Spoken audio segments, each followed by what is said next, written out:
Buenas noches una vez más a todos los insomnes curiosos que habitáis las horas quietas. Soy vuestro anfitrión, el historiador con insomnio, y os doy la bienvenida a este rincón de la noche donde el pasado no duerme, sino que susurra. Antes de que las sombras se ciernen por completo, permitidme extender un agradecimiento a vosotros que elegís la compañía de estas viejas piedras y pergamentos imaginarios sobre el silencio absoluto. Vuestra curiosidad es la vela que ilumina esta cripta. Hoy, como prometí, comenzamos un viaje peculiar. No será un recorrido por batallas célebres o coronaciones luminosas, sino un paseo por 8 sendas menos transitadas, por 8 historias tejidas en los telares más oscuros de la Edad Media, ya sean recuerdos de la historia o ecos de la fantasía. Relatos que espero os acompañen en esta vigilia, os arrullen con su cadencia y quizás os lleven a un lugar donde el sueño y la ensoñación se confundan. La primera de estas noches está tallada en hielo y cristal y respira muy lentamente al compás de un dragón dormido. Os presento para inaugurar este ciclo la historia titulada El último suspiro de la ciudad de cristal. En los pliegues más altos y severos de los Alpes, donde el aire es tan fino que corta como cristal y las estrellas parecen agujeros perforados en el manto negro de la noche, se alzaba otrora el reino de Ethelgar, un reino de pastores austeros y mineros testarudos, gobernado desde la ciudad fortaleza de Himmelspitze, la cumbre del cielo. Pero esta historia no habla de Himmelspitze, sino de su hermana menor, su joya trágica y olvidada, la ciudad de Clarosfera. Clarosfera no se construyó para la guerra o el comercio, sino para la belleza y la contemplación. Sus arquitectos, inspirados por sueños de geodesias divinas, la erigieron con un cuarzo translúcido extraído de las mismas entrañas de la montaña. Bajo el sol, Clarosfera centelleaba como un diamante colosal posado sobre la roca. Bajo la luna se convertía en una fantasmagoría azulada y fría, un iceberg varado entre las nubes. Sus habitantes, apenas unos pocos miles, eran artistas, vidrieros, astrónomos y filósofos. Vivían en paz, ensimismados en la perfección de su ciudad transparente, creyendo haber alcanzado una armonía entre lo humano y lo mineral, entre el aliento de la vida y la permanencia de la piedra. Pero la montaña, ese antiguo dios pétreo, siempre tiene sus propios designios, y en su corazón no latía roca, sino fuego, y el fuego tenía un guardián. Los aldeanos de las laderas más bajas hablaban, en voz baja y con temor reverencial, del Drak de la Yum interior, el dragón de la luz interior. No era una bestia de escamas y llamaradas, al menos no como los tapices los muestran. Los pocos que decían haber vislumbrado su sombra lo describían como una criatura de cristal fundido y obsidiana, con venas de magma que brillaban a través de su piel translúcida como el ámbar oscuro. Sus alas, cuando las desplegaba en las cavernas termales, eran como gigantescas láminas de mica, refractando la luz interior de la montaña en cegadores caleidoscopios. Y su aliento no era fuego, sino un vapor denso, iridiscente y cargado de una esencia tan primigenia que podía transmutar la materia en su estado más puro. El dragón dormía en ciclos larguísimos, y su letargo era el que mantenía tranquila la montaña. Su exhalación, que ocurría solo una vez cada siglo, en una noche astral específica, era como el suspiro de la tierra misma, un evento geológico y mágico a la vez. Los sabios de Clarosfera, en su orgullo, creyeron poder estudiar ese fenómeno, domesticar ese aliento, extraer su secreto para hacer eterna no solo sus obras de arte, sino a sí mismos. La leyenda, o la historia distorsionada, cuenta que el último gran príncipe filósofo de Clarosfera, el señor Lisandro el Traslúcido, cometió una aibris fatal. No contento con observar el próximo suspiro del dragón, ordenó a sus alquimistas y mineros construir un enorme conducto, un embudo de bronce y cuarzo, que desde las profundidades canalizara una fracción de ese vapor directamente al corazón de la plaza mayor de la ciudad. Quería bañar a su pueblo en ese aliento, creyendo que los iluminaría, que los elevaría a un estado de conciencia superior y permanente. Llegó la noche del suspiro. El cielo estaba despejado y las constelaciones giraban como un mecanismo de relojería cósmica. En las profundidades, el dragón, sin despertar, exhaló. Una nube de vapor irisado, cargada de la esencia de la montaña, subió por las chimeneas volcánicas y fue capturada, dirigida por el artificio de Lisandro. El vapor irrumpió en la plaza de Clarosfera, una marejada silenciosa de colores imposibles. Pero la esencia no era de elevación, sino de fijación. No era un aliento de vida, sino el último suspiro de la materia antes de dormir para siempre. La onda de vapor se expandió por las calles geométricas, entró por las ventanas abiertas, tocó a cada ciudadano, a cada animal, a cada planta, a cada gota de agua en las fuentes, y al tocarlos, los transformó, no en ceniza, no en piedra común, sino en cristal puro, absolutamente transparente y perfecto.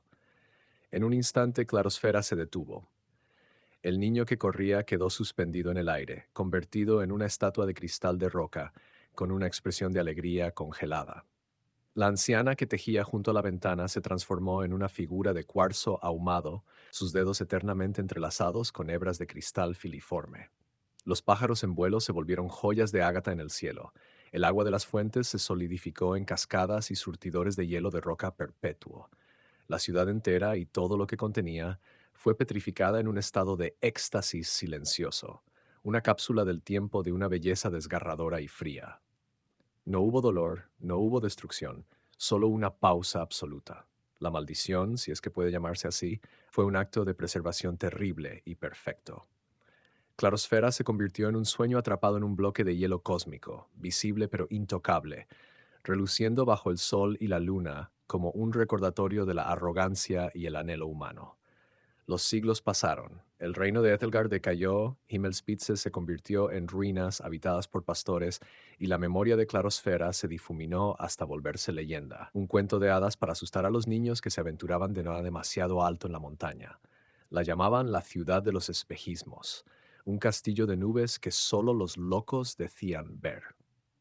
Hasta que un hombre, un monje cartógrafo de una orden lejana llamada los Cronistas del Silencio, llegó a la región. Su nombre era Hermano Anselm, y su misión era cartografiar no solo los contornos de la Tierra, sino las huellas de lo extraordinario.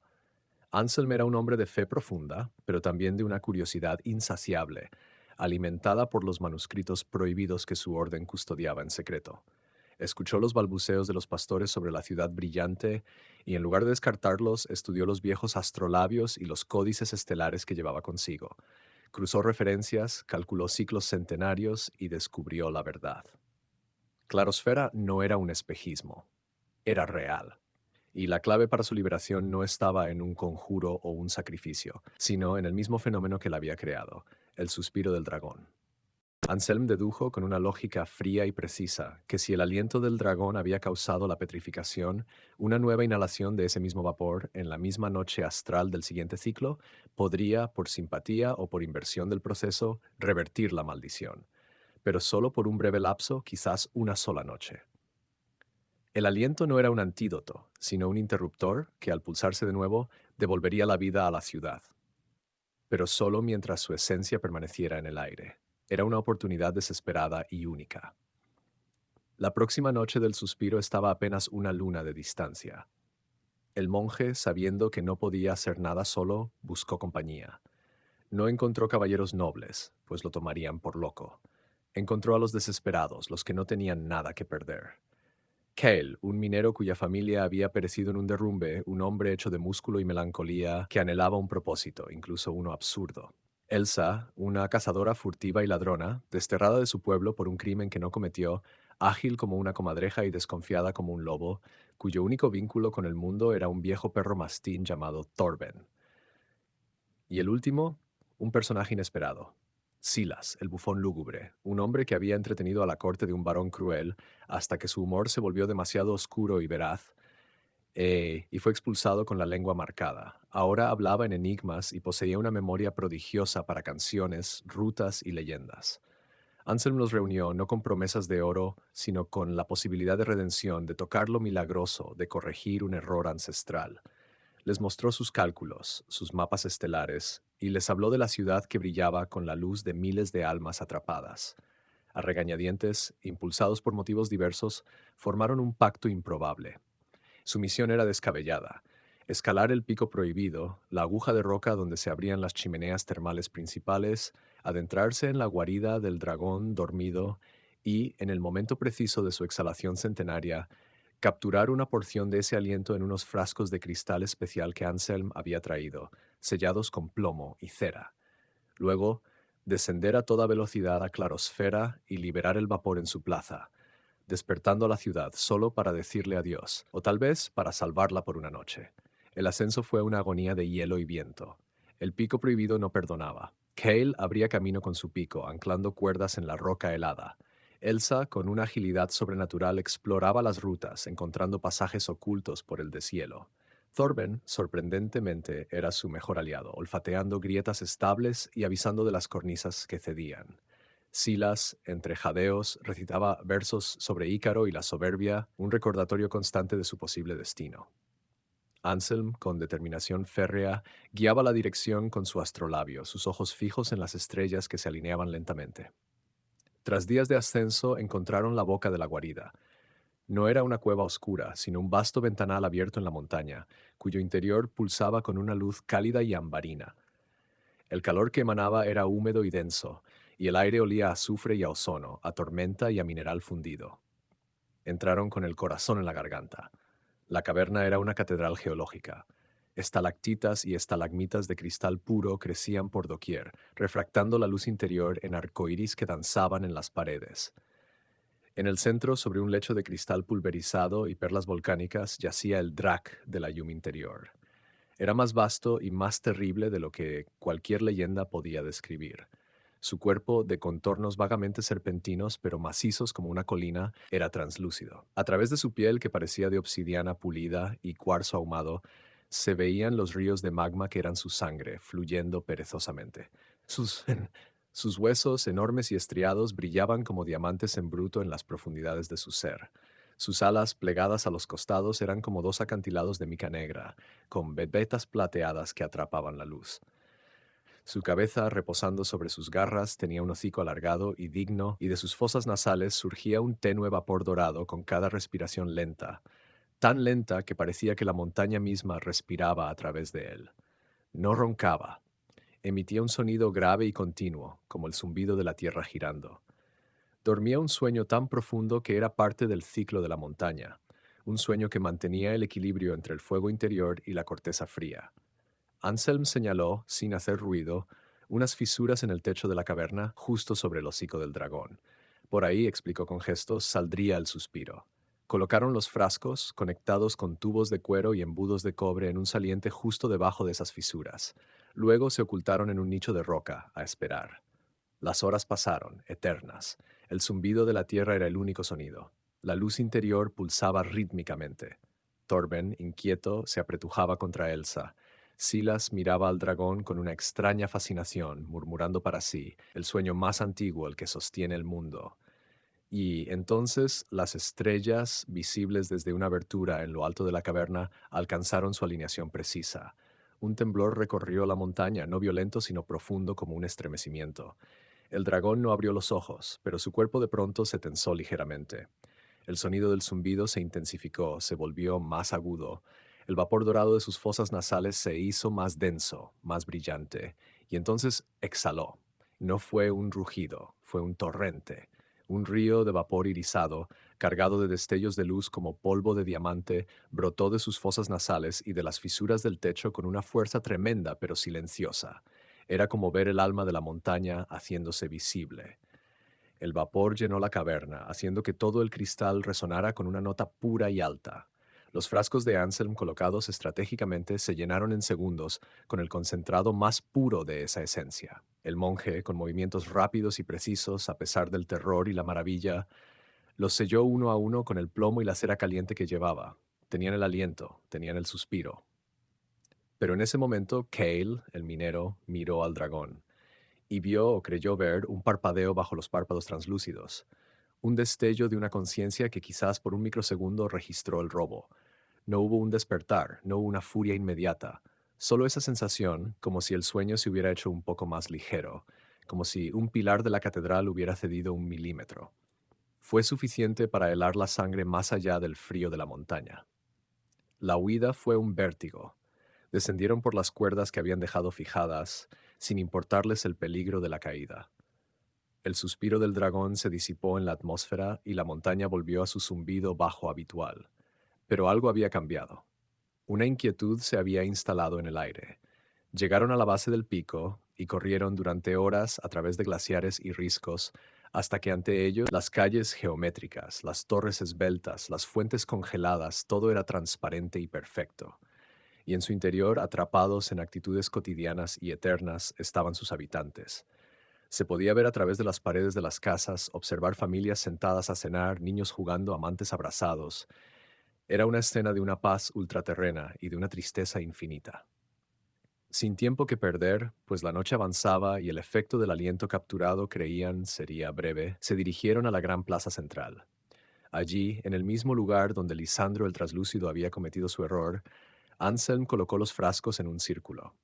Con una oración que sonaba tanto a súplica como a disculpa, los destapó. El vapor irisado fluyó, más denso que el aire, formando remolinos lentos y elegantes. Se expandió por la plaza, tocó la fuente central de cristal, tocó las figuras petrificadas, y entonces comenzó a ocurrir. El cristal no se quebraba ni se fundía, simplemente perdía su rigidez absoluta. Un tenue color carne volvió a las mejillas de una niña de cristal. La túnica de un hombre empezó a ondear levemente con una brisa que no existía. Un pájaro de ágata movió un ala, con un crujido suave como el de la escarcha al romperse.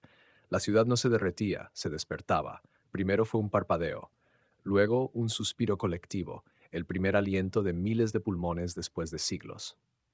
La plaza se llenó de un murmullo de asombro, de confusión, de voces roncas por el desuso. Los ciudadanos de Clarosfera miraban sus manos, miraban a su alrededor, miraban a los cuatro extraños harapientos y asustados en medio de su plaza.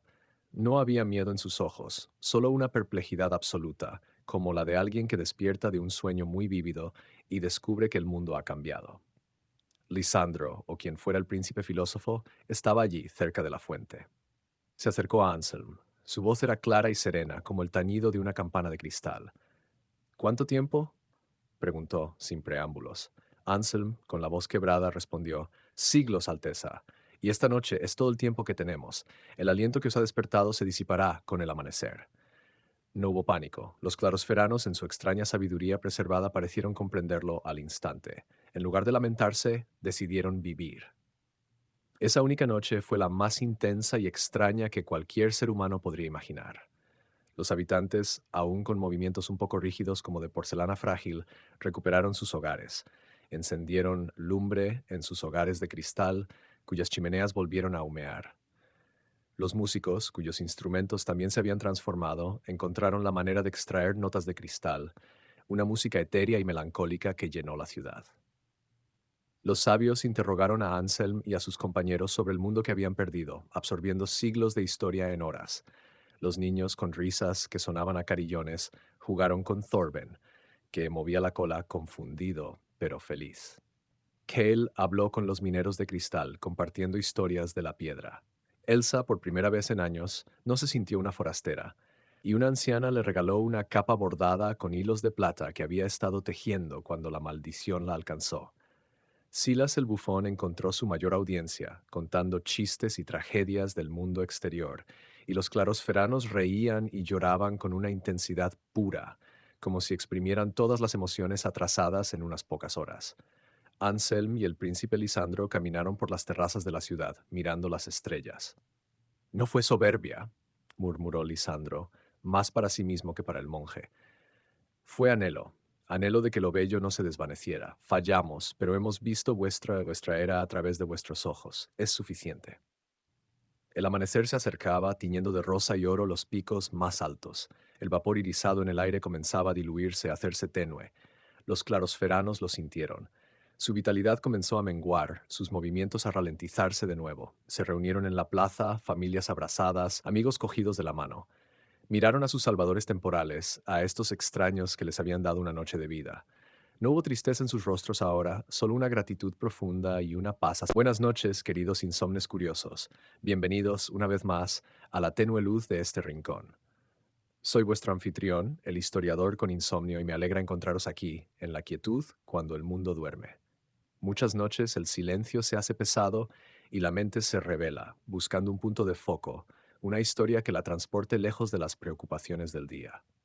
Por eso esta noche, como en tantas otras, nos adentramos en el pasado, no para estudiar batallas o fechas, sino para perderse en la niebla de una época que en su esencia conocía bien la oscuridad y los secretos que en ella germinan. Comenzamos nuestro viaje con la segunda de nuestras 8 historias medievales para conciliar el sueño.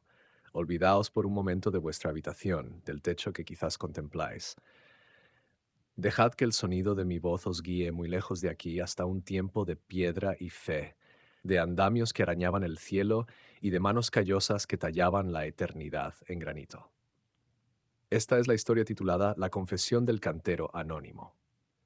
En el corazón de un reino próspero, bajo un cielo que cambiaba de estaciones con lenta solemnidad, se alzaba la ambición más grande de su época, la Catedral de San Vigilio.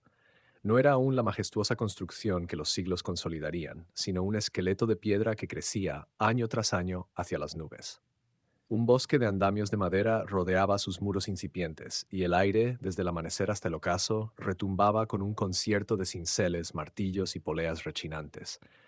El olor a polvo de roca, a sudor y a cal viva era perpetuo. Y en el centro de este universo en construcción estaba el maestro cantero Alaric, un hombre cuya habilidad con la piedra rayaba en lo divino. Sus manos, surcadas de cortes y cicatrices, parecían entender el lenguaje secreto del granito y de la caliza. Bajo su dirección los arbotantes se curvaban con gracia de ramas, y los capiteles comenzaban a florecer con formas de hojas y criaturas bíblicas. Alaric era amado por los aprendices por su paciencia, respetado por los artesanos por su genio, y aunque él no lo supiera, observado con recelo por algunos cuyos intereses no se alineaban con la pureza de su arte. Porque la construcción de San Vigilio no era solo un acto de fe, era un río de oro. Las donaciones de los fieles, los impuestos especiales del gremio de comerciantes, las limosnas prometidas por el obispo, todo convergía en la obra, y donde fluye tanto oro, la sombra de la avaricia se alarga.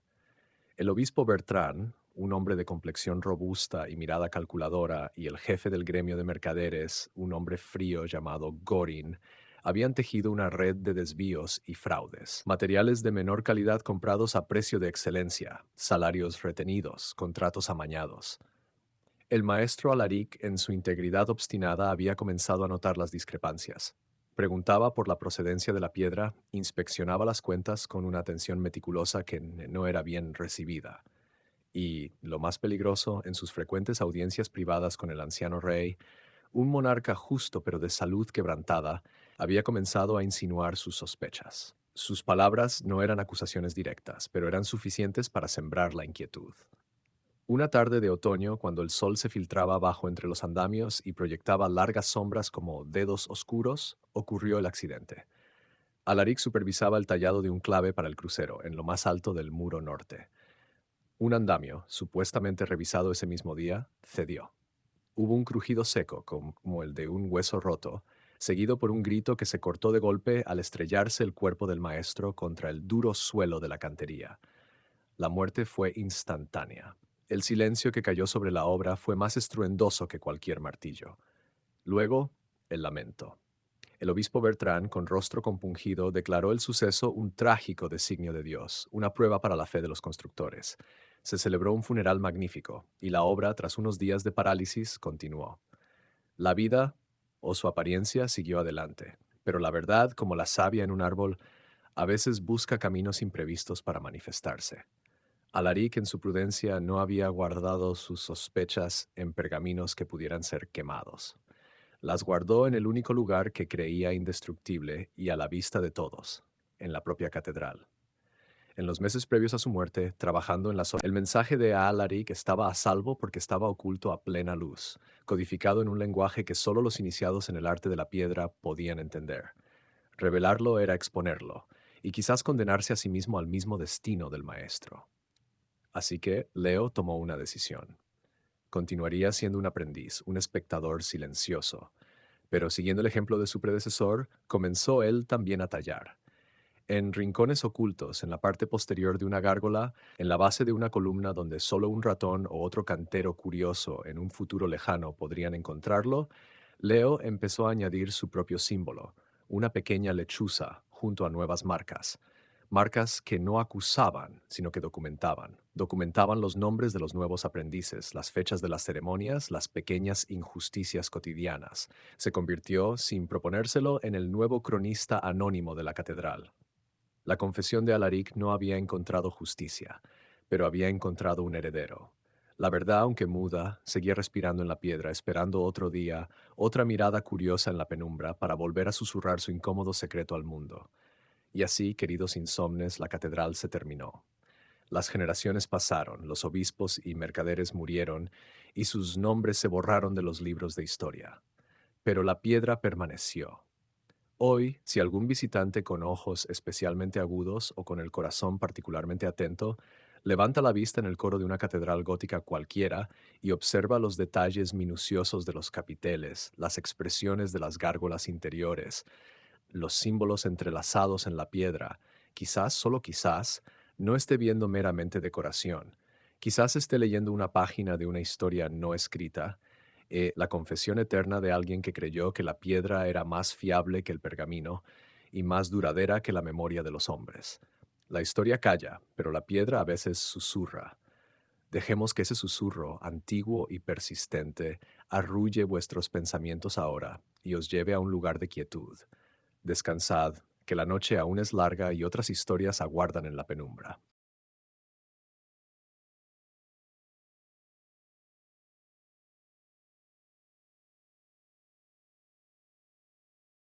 Buenas noches de nuevo, insomnes curiosos. Os encuentro aquí, una vez más, en el velo tenue que separa la vigilia del sueño, donde el silencio tiene su propio eco y la historia susurra con más claridad. Soy vuestro anfitrión, el historiador con insomnio, y agradezco que acompañéis estas horas con la curiosidad por brújula. En nuestro viaje por estas 8 noches medievales hemos escalado montañas de cristal y hemos robado suspiros a dragones. Esta noche, sin embargo, descendemos de las cumbias a la ciudad más grande, más ruidosa y más seductora de su época, un laberinto de imperio donde todo, absolutamente todo, tiene un precio. Pero cuidado, porque en sus rincones más oscuros no se comercian especias o sedas, sino algo mucho más íntimo y precioso. Acompañadme si os atrevéis a los callejones olvidados de Constantinopla, a un mercado que no figura en ningún mapa, donde se trueca el oro más valioso, la memoria misma. Esta es la historia del mercado de los recuerdos verdaderos. Constantinopla en el ocaso del siglo XIV era un organismo palpitante, un corazón de piedra y oro que bombeaba riquezas y rumores desde Asia hasta Europa. Sus calles principales deslumbraban con la pompa imperial, con los desfiles de la Guardia Varega, con el fulgor de Santa Sofía. Pero la ciudad, como cualquier ser vivo, tenía sus arterias ocultas, sus venas sombrías donde fluía una savia distinta. En el distrito de Eptascalón, cerca de los viejos muelles que olían a alquitrán y a mar lejano, existía un callejón sin salida conocido solo por unos pocos como el Pasaje de los Suspiros Perdidos. Y allí, cada noche, cuando la luna se escondía detrás de las cúpulas, se celebraba el mercado de los recuerdos verdaderos. No era un lugar al que se llegara por casualidad. Se necesitaba un nombre, una contraseña o una pérdida tan profunda que, dicen, el propio camino se torcía para llevarte hasta allí. El mercado no era más que una calleja empedrada, flanqueada por edificios de madera carcomida, con unos pocos puestos de lona descolorida. No había gritos de mercachifles ni regateos estridentes. El sonido era un murmullo, el susurro de docenas de conversaciones privadas entrecortado por el leve tintineo de frascos de cristal. Porque en este bazar la mercancía no se exhibía en bandejas, sino que se guardaba en el interior de pequeñas ampollas, viales y redomas de formas caprichosas. Y dentro de cada uno, flotando en un líquido que parecía un aceite de luz fosforescente, se veía un remolino de color, un destello, una neblina en perpetuo movimiento. Eran recuerdos extraídos, cristalizados, puestos a la venta. El proceso de extracción era un secreto guardado por los llamados oníricos, una hermandad subterránea de filósofos desencantados y alquimistas fracasados que habían descubierto no cómo transmutar plomo en oro, sino cómo destilar la experiencia humana en su esencia. Utilizaban complejos aparatos de cobre y vidrio, infusiones de hierbas oníricas y una técnica de hipnosis susurrante que podía aislar un momento específico de la mente de una persona, succionarlo con delicadeza y encapsularlo. El vendedor entonces quedaba con un vacío limpio donde antes había ese recuerdo, una ausencia clara pero no dolorosa, como el hueco de una muela extraída. Y el comprador podía, al destapar el frasco e inhalar su esencia, vivir ese recuerdo como si fuera propio, con toda su intensidad sensorial y emocional, aunque solo fuera por unos minutos gloriosos y efímeros. Aquí se vendía de todo: Un frasco con el azul perfecto del mar Egeo visto por primera vez desde un barco.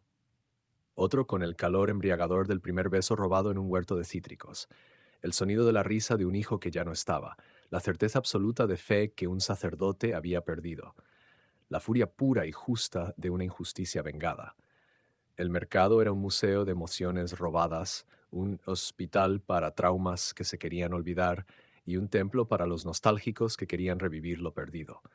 Pero entre este catálogo de intimidades circulaban leyendas de recuerdos especiales, poderosos, recuerdos de santos, de héroes o de grandes pecadores, que contenían no solo una experiencia, sino una verdad, un poder, un fragmento de algo mayor. Y fue la búsqueda de uno de esos recuerdos legendarios lo que atrajo hasta el pasaje de los suspiros perdidos a una visitante tan improbable como peligrosa, la hermana Catarina de la Orden de la Espada y el Crisol, una monja guerrera. Su orden, pequeña y casi herética, creía que la fe se defendía con la espada y se refinaba con el estudio, como el metal en el crisol. Catarina no vestía hábitos amplios, sino una túnica resistente de lino gris sobre una cota de malla ligera y una capa oscura que le permitía fundirse con las sombras. En su cinturón llevaba una espada corta de hoja recta y un martillo de guerra pequeño, el símbolo de su orden. Su rostro, enmarcado por un velo ajustado, era severo y joven, marcado por la disciplina y una determinación férrea. Sus ojos, del color del acero, lo observaban todo. Catarina buscaba el recuerdo del arrepentimiento de San Teodoro el Ciego.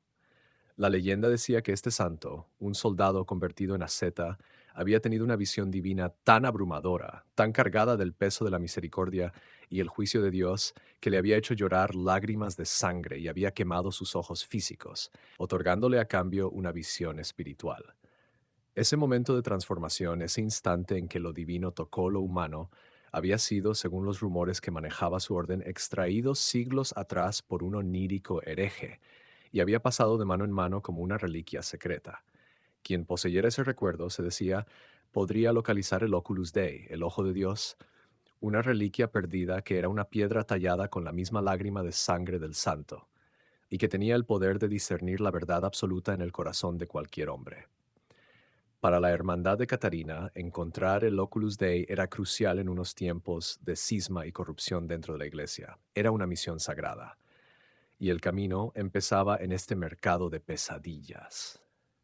Mientras Catarina se movía con cautela entre los puestos, sus ojos escudriñando los frascos y los rostros de los vendedores, otro personaje entraba al pasaje de los suspiros perdidos, arrastrado por un dolor muy distinto. Era Sir Alistair de Wrenhaven, un caballero inglés que había llegado a Constantinopla con las últimas cruzadas, o lo que quedaba de ellas. Alistair era la sombra de lo que fue. Su armadura, empañada y con abolladuras sin pulir, hablaba de batallas perdidas. Su mirada vacía y dirigida al suelo evitaba el contacto. Lo que una vez fue valor se había convertido en un temor constante, un eco de gritos y metralla que resonaba en su cráneo día y noche. La batalla del Vado Sangriento, una escaramuza insignificante en los anales de la historia, había sido el fin de su mundo. Vio morir a sus hermanos de armas, a sus amigos, de formas horribles, y sobre todo recordaba con una claridad agonizante el momento en que, paralizado por el pánico, no cargó para salvar a su escudero, un muchacho de 16 años. La culpa y el horror se habían anidado en él, convirtiendo cada noche en un infierno y cada día en un suplicio. Alistair había oído rumores, rumores de un lugar donde podías vender tus recuerdos. Para él no se trataba de ganar dinero, sino de paz. Anhelaba con desesperación deshacerse de ese paquete de imágenes y sonidos envenenados que era su memoria de la batalla.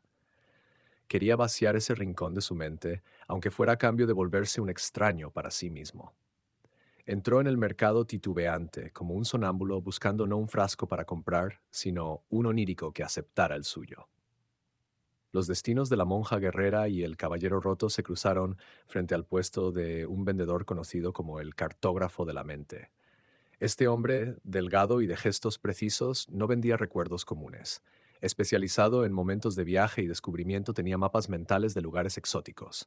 Catarina, tras una discreta consulta, le preguntó por el recuerdo del santo. El cartógrafo palideció ligeramente.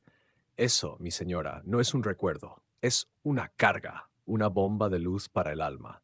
Quien lo tuvo la última vez, un patriarca griego, enloqueció. No está aquí, Pero pregunte a la vieja Elspeth, la que vende silencios. Ella sabe de cosas que no deberían saberse.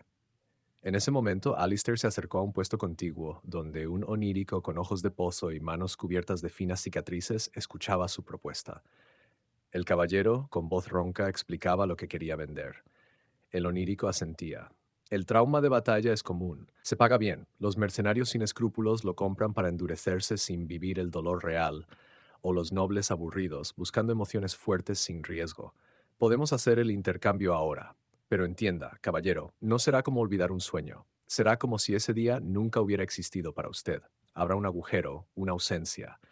Y lo que hizo o no hizo en ese vacío lo definirá igual, pero sin la posibilidad de redimirse, porque no recordará que redimir. Catarina, que había oído la conversación, se volvió lentamente. Vio la desesperación en los hombros caídos de Alistair, la sombra de un hombre bueno devorado por la culpa. En su misión, dedicada a encontrar una reliquia de verdad y arrepentimiento, aquel espectro de un caballero ofreciendo vender su culpa le pareció un triste reflejo de lo que buscaba. Sus ojos se encontraron por un instante. En los de él solo había un pedido de auxilio mudo. En los de ella no hubo juicio, sino un rápido cálculo. Necesitaba información y necesitaba moverse por el mercado sin llamar demasiado la atención. Un caballero occidental, aunque fuera una ruina, podría ser una cobertura útil. Antes de que Alistair respondiera al onírico, Catarina se interpuso. Su voz era clara, baja, pero con una autoridad que no admitía réplica. Perdón, buen hombre. Este caballero y yo tenemos un asunto pendiente. Su recuerdo no está en venta, al menos no todavía. Tomó del brazo a un Alistair confundido y lo alejó del puesto, adentrándose en un rincón más oscuro del callejón. El caballero, demasiado exhausto para resistirse, la siguió. ¿Quién es usted?, musitó Alistair. Alguien que cree que su memoria, por dolorosa que sea, es parte de su armadura, no su cadena, respondió Catarina. Lo que busca vender es su humanidad. Y hoy la necesito entera. Busco a una mujer llamada Elspeth, la que vende silencios. Ayúdeme a encontrarla y le daré a cambio algo más valioso que el oro que le ofrecerían por su dolor. La posibilidad de que cuando esto termine, su recuerdo ya no sea un verdugo, sino un testigo del que pueda aprender. O al menos le daré una noche más para pensarlo. Alistair, desconcertado, asintió. No tenía nada que perder excepto su último fragmento de voluntad. Juntos preguntaron en susurros. Elspeth no tenía un puesto fijo. Era una anciana que se sentaba en los escalones de una puerta tapiada, con una simple cesta cubierta con un paño negro. En la cesta no había frascos de luz, sino pequeños recipientes de plomo sellados, opacos y fríos. Ella vendía silencios. Recuerdos extraídos de sonidos terribles, el grito final de un condenado, el crujido de huesos en una caída, el estruendo de un derrumbe. Los compraban asesinos que querían dormir en paz, o artistas que buscaban comprender el sonido del vacío. Catarina se agachó frente a ella. Busco el recuerdo que ciega y da visión, dijo, usando la frase en clave que el cartógrafo le había insinuado. Elspeth, cuyo rostro era un mapa de arrugas profundas, la miró con unos ojos lechosos pero penetrantes. La Hermandad del Crisol. Pensé que os habíais extinguido. Ese recuerdo no está a la venta. Fue un error crearlo. Se lo llevó un coleccionista, un hombre que no busca sentirlo, sino usarlo como llave. Lo guarda en su palacio de sombras, cerca de la cisterna basílica. Se hace llamar el cónsul de las cosas olvidadas. Dio unas vagas instrucciones, un callejón, una puerta con un emblema de un ojo cerrado grabado en el dintel. Pero es una locura ir allí. Esa memoria no es de este mundo. Quemará la mente que la contenga si no es pura. Catarina asintió, dejando caer una pequeña moneda de plata en la cesta de la anciana. Se levantó y miró a Alistair. Mi camino se dirige hacia allí. El suyo puede terminar aquí en el mercado si lo desea, o puede venir conmigo. No le prometo seguridad, solo que lo que haremos será, sin duda, más digno que venderse a pedazos. Sir Alistair de Wrenhaven contempló por un momento la boca oscura del callejón que llevaba fuera del mercado. Allí estaba su salida hacia el olvido. Luego miró a la mujer de acero y fe que le ofrecía, aunque fuera sin querer, una redención activa, un peligro en el que perder la vida de otra manera. Respiró hondo y por primera vez en años sintió algo distinto al miedo, un destello tenue de propósito. Prefiero un peligro claro a un fantasma interno, dijo, su voz un poco más firme. Le acompañaré, hermana. Salieron del pasaje de los suspiros perdidos y se adentraron en la Constantinopla nocturna, una bestia de sombras y reflejos húmedos. Siguiendo las indicaciones de Elspeth, llegaron a un distrito de almacenes semiderruidos, cerca de la entrada a las vastas cisternas subterráneas de la ciudad. Encontraron la puerta maciza de roble negro con el ojo cerrado tallado. No había aldaba. Catarina, tras asegurarse de que no había guardias a la vista, probó con un empuje. La puerta cedió con un chirrido siniestro, revelando un vestíbulo oscuro que olía a incienso rancio y pergamino viejo. Dentro no era un palacio, sino una biblioteca de lo intangible. Estanterías de ébano subían hasta el techo, pero en lugar de libros sostenían miles de frascos de cristal de todas las formas imaginables, cada uno con su pequeña luz interior parpadeando débilmente, como luciérnagas atrapadas. Era la colección del cónsul. En el centro de la sala, sentado en un sillón alto, un hombre delgado y de rostro afilado los observaba.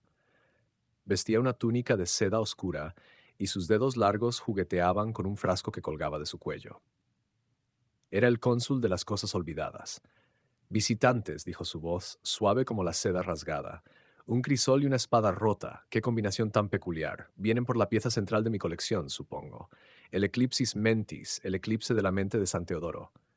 Es una reliquia espiritual, no un trofeo, declaró Catarina, desenvainando su espada corta. Alistair, a su lado, desenvainó también su pesada espada larga, aunque su mano temblaba ligeramente. ¿Reliquia? Todo aquí es una reliquia. Reliquias de lo que la gente no soporta ser, rió el cónsul. Pero este frasco en particular no está a la venta. Es la llave para algo mayor. Ustedes buscan el Oculus Dei, ¿verdad? Yo también. Y este recuerdo, esta experiencia de lo divino, es la brújula. Muestra la dirección a quien es capaz de soportar su visión. Ninguno de ustedes lo es. La monja está llena de certezas que se quebrarían. El caballero está lleno de dudas que lo consumirían. Déjenlo aquí. Váyanse. Catarina no respondió, avanzó. El cónsul no era un guerrero. Con un gesto rápido arrojó el frasco que tenía en la mano contra el suelo a los pies de Catarina. No era el recuerdo del santo, era otra cosa. Un recuerdo de pánico puro, extraído de un hombre enterrado vivo. La esencia se liberó en una nube oscura que Catarina inhaló involuntariamente. En un instante se vio atrapada en una sensación de asfixia, de oscuridad absoluta, de terror visceral. Se detuvo en seco, paralizada, luchando contra una alucinación que no era real pero que lo sentía como tal. Alistair vio a la monja congelada, con los ojos desencajados, y vio al cónsul sonriendo mientras cogía de un estante un frasco diferente, uno que brillaba con una luz dorada y sangrante. Era el verdadero. El terror, el viejo enemigo de Alistair, subió por su garganta. Quería huir. Quería esconderse. Pero esta vez no era su vida la que estaba en juego, ni la de un escudero. Era la de esta mujer extraña que le había dado una opción. Y era algo más grande, algo sobre la verdad y el arrepentimiento que resonaba débilmente con el fantasma de su propia culpa. Con un grito que era tanto de rabia como de miedo, Sir Alistair de Renhaven cargó. No fue una carga elegante, sino un torpe y poderoso embestida de hombre acorazado. El cónsul, sorprendido por la súbita acción del caballero que parecía un espectro, intentó esquivar, pero Alistair no iba a por él, iba a por el frasco. Su espada no cortó al hombre, sino que golpeó con la guardia la mano que sostenía la redoma dorada. El frasco salió volando por los aires, describiendo un lento arco hacia la piedra del suelo. Todo pasó en una fracción de segundo. Catarina, luchando contra el pánico prestado, vio el frasco cayendo. El cónsul gritó de horror. Alistair, con una agilidad que no se esperaba, se lanzó hacia el suelo, estirando su mano enguantada, no para atrapar el frasco con suavidad, sino para amortiguar su caída. El cristal golpeó su palma y rodó, intacto, sobre la alfombra.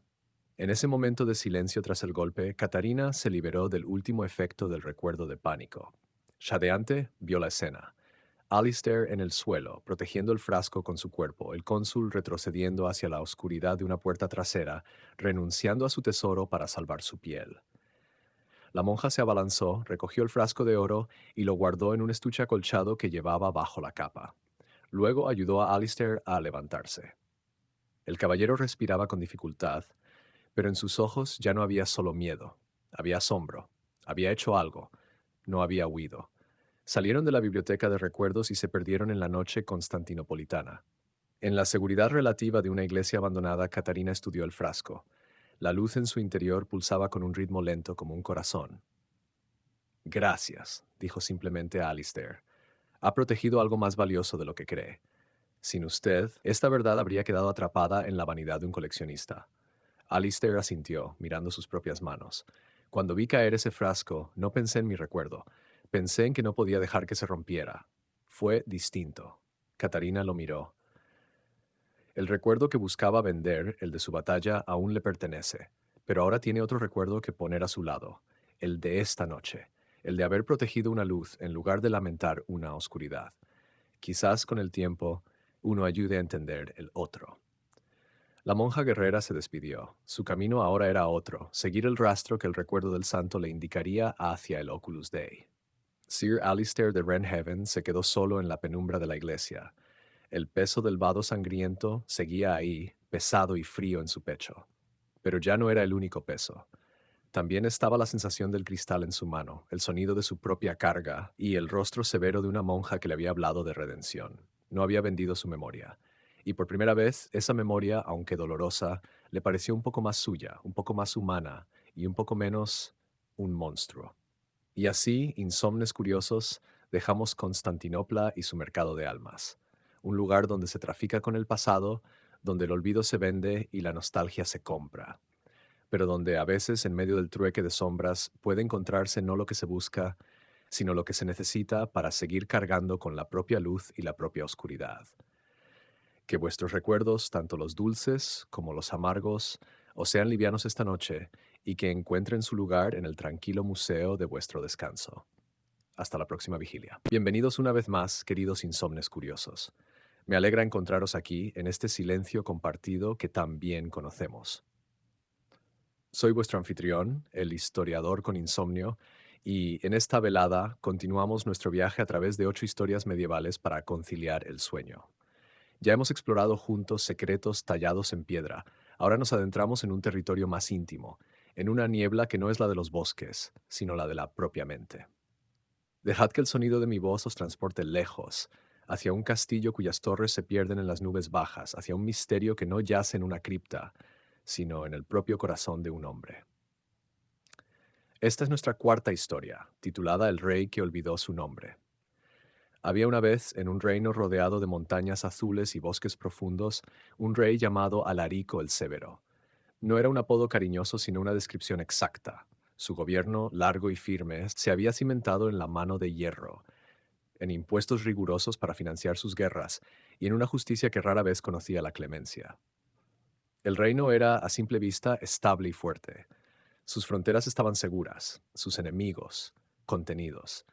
Pero en las aldeas, junto a los fuegos humeantes de las cabañas, se hablaba en susurros de la dureza de los recaudadores, de las familias arruinadas por las deudas a la corona, de los hijos que no volvieron de lejanos campos de batalla.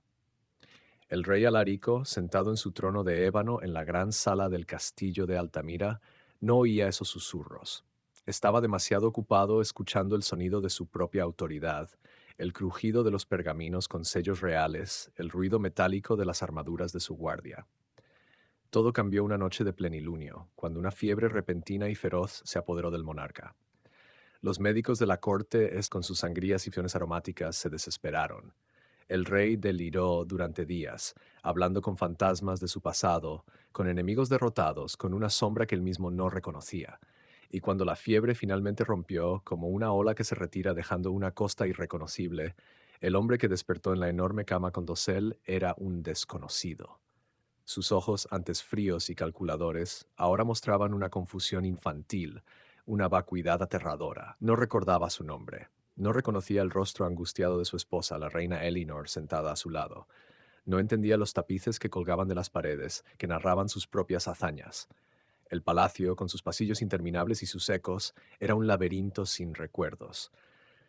El Gran Consejo Real, compuesto por el senescal Lord Godofredo, el mariscal Sir Oswin y el chambelán Uric, se reunió en una cámara secreta con el rostro grave. La situación era delicadísima. Un rey sin memoria era, en la práctica, un rey inválido. Pero la noticia de su estado no podía salir de las murallas del castillo. Los rivales en las fronteras, los nobles ambiciosos dentro del reino, podrían ver en esto una oportunidad de oro para la rebelión. Tras un debate tenso, llegaron a una decisión pragmática y peligrosa. Mantendrían la farsa. El rey se recuperaría de una larga convalecencia. Ellos, en su nombre, gobernarían como siempre habían hecho, quizás con aún más libertad. Para el mundo exterior, Alarico el Severo seguía en el trono. Para el hombre de la cama comenzaba una prisión dorada de mentiras. Le explicaron con paciencia fingida que era el rey. Le mostraron su corona, su cetro. Él los tocó con dedos titubeantes sin sentir ninguna conexión. Le asignaron un sirviente personal, un joven escudero llamado Leo, cuya lealtad era más a la persona del hombre que al título, y cuya bondad natural le impedía ser un carcelero severo. Pasaron semanas. El rey, al que llamaban Su Alteza con una deferencia que le sonaba hueca, deambulaba por los salones como un fantasma. Observaba a sus consejeros dictar órdenes en su nombre, ordenar ejecuciones, aumentar tributos. Escuchaba las palabras duras, la lógica inflexible y una punzada de malestar, un eco lejano de algo que podía ser conciencia. Comenzó a agitarse en su pecho. Una tarde, abrumado por la opresión de los muros de piedra y el peso de una identidad que no sentía suya, hizo algo que nadie esperaba. Se despojó de sus ropajes de terciopelo y seda y le pidió a Leo unas vestiduras sencillas, de lana basta, como las de un monje o un campesino humilde. Sin decir nada a nadie, salió por una poterna lateral, una puerta pequeña y olvidada que daba a los huertos, y de allí al pueblo que se apiñaba a los pies del castillo. Por primera vez en décadas, el rey Alarico, o el hombre que lo había sido, pisaba la tierra sin una escolta, sin una corona, sin un pasado. Lo que encontró fue un espejo que no le devolvía el rostro que veía cada mañana, sino el rostro de su reinado. Calles embarradas y llenas de basura, niños con los ojos demasiado grandes y los vientres hinchados jugando entre los charros, hombres con miradas gastadas sentados frente a talleres vacíos, mujeres que lavaban ropas raídas en un río cuyas aguas olían a podrido. Escuchó conversaciones en la taberna donde su nombre, el nombre que no recordaba, era pronunciado con resentimiento, con miedo, a veces con odio. Oyó hablar de un impuesto especial para reparar las almenas del castillo, mientras el techo de la casa del aldeano se hundía. Supo de un hijo ejecutado por robar un pan que habría sido para su madre enferma. Cada palabra era un golpe, cada mirada de resignada pobreza era un reproche. En su deambular llegó a una vieja iglesia de piedra, en ruinas parciales. Un sacerdote anciano, ciego, cuidaba del lugar. El hombre, que se presentó simplemente como Aldo, se sentó junto al sacerdote en un banco de piedra. En la oscuridad de su ceguera, el sacerdote no podía ver sus ropas sencillas, solo podía escuchar su voz, cargada de una angustia genuina. Le habló de su confusión, de su sensación de habitar una vida que no era suya, de la pesadilla de ver tanta miseria y sentirse, de algún modo inexplicable, responsable. El sacerdote, tras un largo silencio, le dijo: A veces, hijo mío, Dios nos concede la gracia terrible del olvido, no para huir, sino para poder ver con ojos nuevos lo que nuestros viejos ojos, cegados por la costumbre o el orgullo, se negaban a ver. La pregunta no es quién fuiste. La pregunta, ahora que has visto, es quién quieres ser. Esas palabras resonaron en el interior de Aldo como un tañido de campana. Regresó al castillo, pero ya no era el fantasma dócil. Había una determinación nueva en sus pasos. Comenzó a hacer preguntas incómodas durante las reuniones del consejo. Preguntaba por el destino de los fondos recaudados, por el nombre de los condenados a las mazmorras, por las condiciones de los campesinos en las tierras de la corona. Lord Godofredo y los demás intercambiaban miradas de irritación y alarma. La farsa se volvía difícil de sostener. El hombre al que pretendían manipular estaba desarrollando una voluntad propia, una conciencia que el verdadero Alarico había enterrado hacía mucho tiempo. La crisis estalló cuando llegaron noticias de una revuelta incipiente en una provincia lejana, provocada por una hambruna y la imposición de un nuevo tributo. El consejo, encabezado por el mariscal Sir Oswin, abogó por enviar tropas para aplastar la rebelión de raíz con la máxima dureza para dar un escarmiento. Es la única lengua que entienden estos villanos, dijo Oswin con desprecio. Aldo, que ahora se sentaba en la cabecera de la mesa no como un títere, sino con una autoridad callada que emanaba de su nueva comprensión, se levantó. No, dijo, y su voz, aunque tranquila, cortó el aire como un cuchillo. Enviaremos graneros móviles, enviaremos médicos y derogaremos ese tributo. No se aplasta el hambre con espadas, se aplaca con pan. El silencio que siguió fue absoluto. Los consejeros se dieron cuenta por fin de que el rey, o lo que fuera que habitara su cuerpo, ya no estaba bajo su control. Ahora Aldo, el hombre sin pasado, se enfrentaba a la encrucijada más profunda. Tenía el poder, al menos nominal, para intentar enmendar los errores que él, como Alarico, había cometido. Podía reclamar su trono no por derecho de memoria, sino por derecho de redención. Podía usar su posición para aliviar sufrimientos, para cambiar leyes, para ser un rey diferente. Pero también sabía que el peso del nombre Alarico el Severo era una losa gigantesca. Cada decreto de clemencia sería visto con sospecha por la nobleza. Cada reforma encontraría la resistencia de aquellos que se habían beneficiado del antiguo orden. Y en lo más íntimo, una pregunta atormentadora. ¿Tenía derecho a heredar el trono de un hombre cruel, cuando ese hombre cruel era en esencia él mismo, solo que despojado de sus recuerdos? ¿O acaso el acto más justo, el más puro, sería desaparecer? Dejar que la ley de sucesión siguiera su curso, permitir que un heredero lejano o incluso el ambicioso Lord Godofredo tomara la corona y él, Aldo, marcharse en silencio con su sirviente Leo para vivir lo que le quedara de vida como un hombre común, cargando con la culpa, pero también con la libertad de no ser rey. Una noche, de pie en la galería más alta del castillo, mirando las luces titilantes del pueblo a sus pies, las mismas luces que ahora veía no como la posesión de un señor, sino como el hogar de miles de almas a las que debía algo, tomó su decisión. No lo hizo por deber dinástico, ni por ambición recuperada. Lo hizo por una deuda con el niño hambriento que había visto, con el padre ejecutado, con la mujer que lavaba en el río pestilente. Al día siguiente, en la gran sala del trono, ante la corte reunida y los incrédulos consejeros, no reclamó ser Alarico. Habló, con una claridad que conmovió hasta a los más cínicos. Dijo que, aunque no recordaba el pasado, sus ojos estaban abiertos al presente, y que, mientras respirara, utilizaría la corona que llevaba, no como un ornamento de poder, sino como una herramienta para reparar. No prometió gloria ni conquistas, prometió pan, justicia y un oído atento.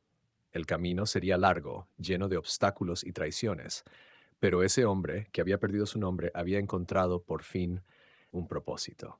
Y a veces, queridos insomnes, no es el recuerdo de lo que fuimos lo que nos guía, sino la claridad desnuda y valiente de lo que, en el silencio de nuestra noche personal, decidimos ser.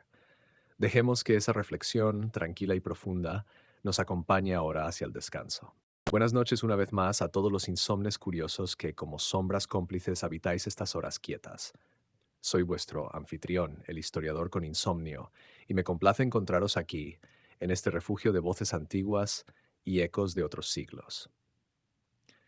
En nuestro viaje a través de 8 noches medievales, hemos recorrido mercados de recuerdos y ciudades de cristal. Esta noche, sin embargo, nos apartamos de los caminos conocidos, nos adentramos en la quietud más profunda, en el silencio que hay antes del sonido, en la oscuridad que precede a la luz. Nos dirigimos a un lugar remoto, donde un grupo de hombres ha girado su fe del revés, y al hacerlo, ha descubierto algo que quizás siempre estuvo ahí, esperando en la penumbra. Abrigaos bien, porque esta historia no calienta con hogueras, sino con la quietud de lo absoluto. Esta es la historia de la herejía de la luz negra. En las tierras altas del norte, donde los inviernos son largos y gélidos, y las noches pueden durar una eternidad de hielo y estrellas, se alzaba sobre un risco inaccesible barrido por vientos perpetuos el monasterio de la piedra que suspira. Su nombre provenía de un extraño fenómeno acústico, por el cual, en ciertos días de calma glacial, las piedras de su claustro parecían exhalar un leve suspiro, un sonido que no era del viento, sino de la propia roca contrayéndose con el frío. Era un lugar de aislamiento extremo, fundado para la contemplación más austera y el alejamiento de las vanidades del mundo.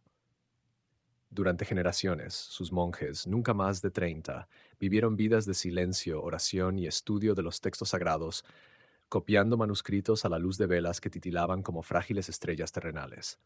Pero algo cambió, lentamente, como el movimiento de un glaciar. Tal vez fue el peso de tantas noches interminables. Tal vez la observación paciente año tras año del juego de las sombras en los muros de piedra cuando una única antorcha pasaba por el corredor. El abad de aquel tiempo, un hombre llamado Arnau, comenzó a formular una pregunta que para otros sería blasfemia, pero que para él surgía de la lógica más pura de la observación. Todo lo que llamamos luz, decía, es efímero. Una vela se apaga, el sol se pone, La llama parpadea, la luz nace, brilla y muere. Es un visitante, un accidente en la trama del universo. Pero la oscuridad verdadera y primordial, esa es constante. Es el estado natural, el lienzo eterno sobre el cual la luz pinta sus fugaces imágenes. ¿No sería entonces, razonaba Arnau, más lógico, más venerable adorar no al visitante ruidoso, sino al anfitrión silencioso? ¿No sería Dios, el fundamento de todo, más parecido a esa oscuridad perfecta, infinita, serena y matriz de toda posibilidad, de la que la luz emerge como un destello temporal y a la que, inevitablemente, todo retorna? Esta idea, primero una semilla en la mente del abad, fue germinando en el silencio compartido del monasterio. La llamaron la teología de la sombra sustentadora, o, en términos más simples, la herejía de la luz negra. No adoraban la nada, ni el mal.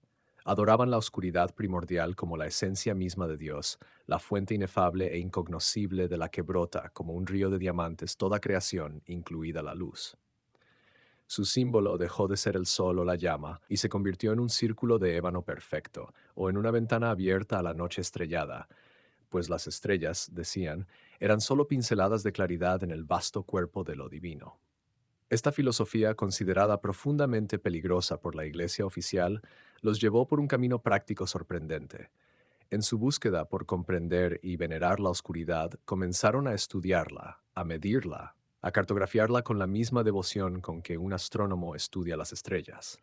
Y en ese estudio, en la quietud absoluta de sus cámaras de meditación aisladas del mundo, descubrieron que la oscuridad no era una simple ausencia, tenía propiedades, tenía una textura, una densidad que podía, en mentes entrenadas por décadas de silencio y concentración extrema, manipularse.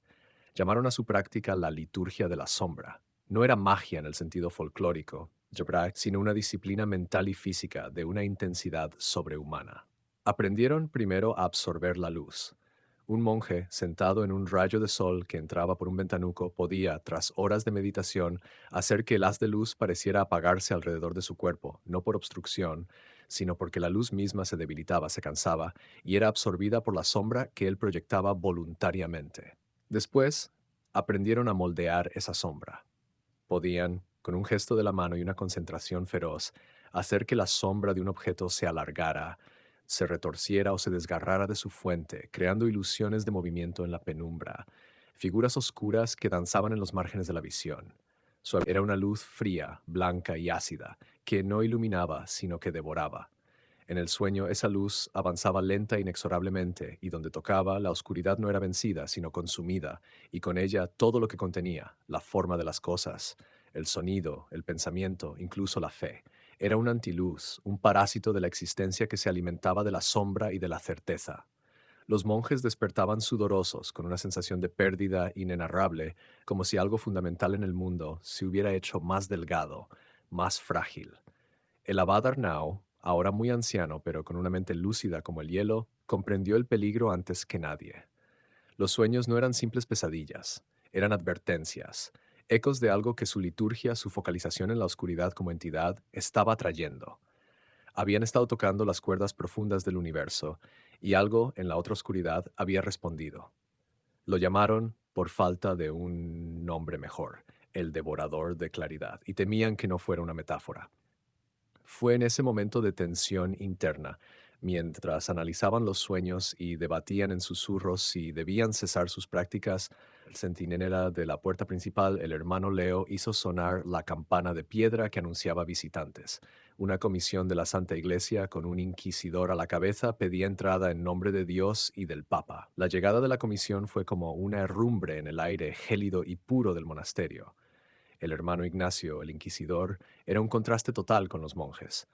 Donde ellos eran silencio y deliberación, él era palabra y certeza. Donde ellos vestían hábitos sencillos y gastados por el viento, él llevaba la sotana negra impecable y la cruz de plata reluciente. Sus ojos escudriñaron cada rincón del patio, cada rostro demacrado y pálido de los monjes, buscando el signo de la corrupción.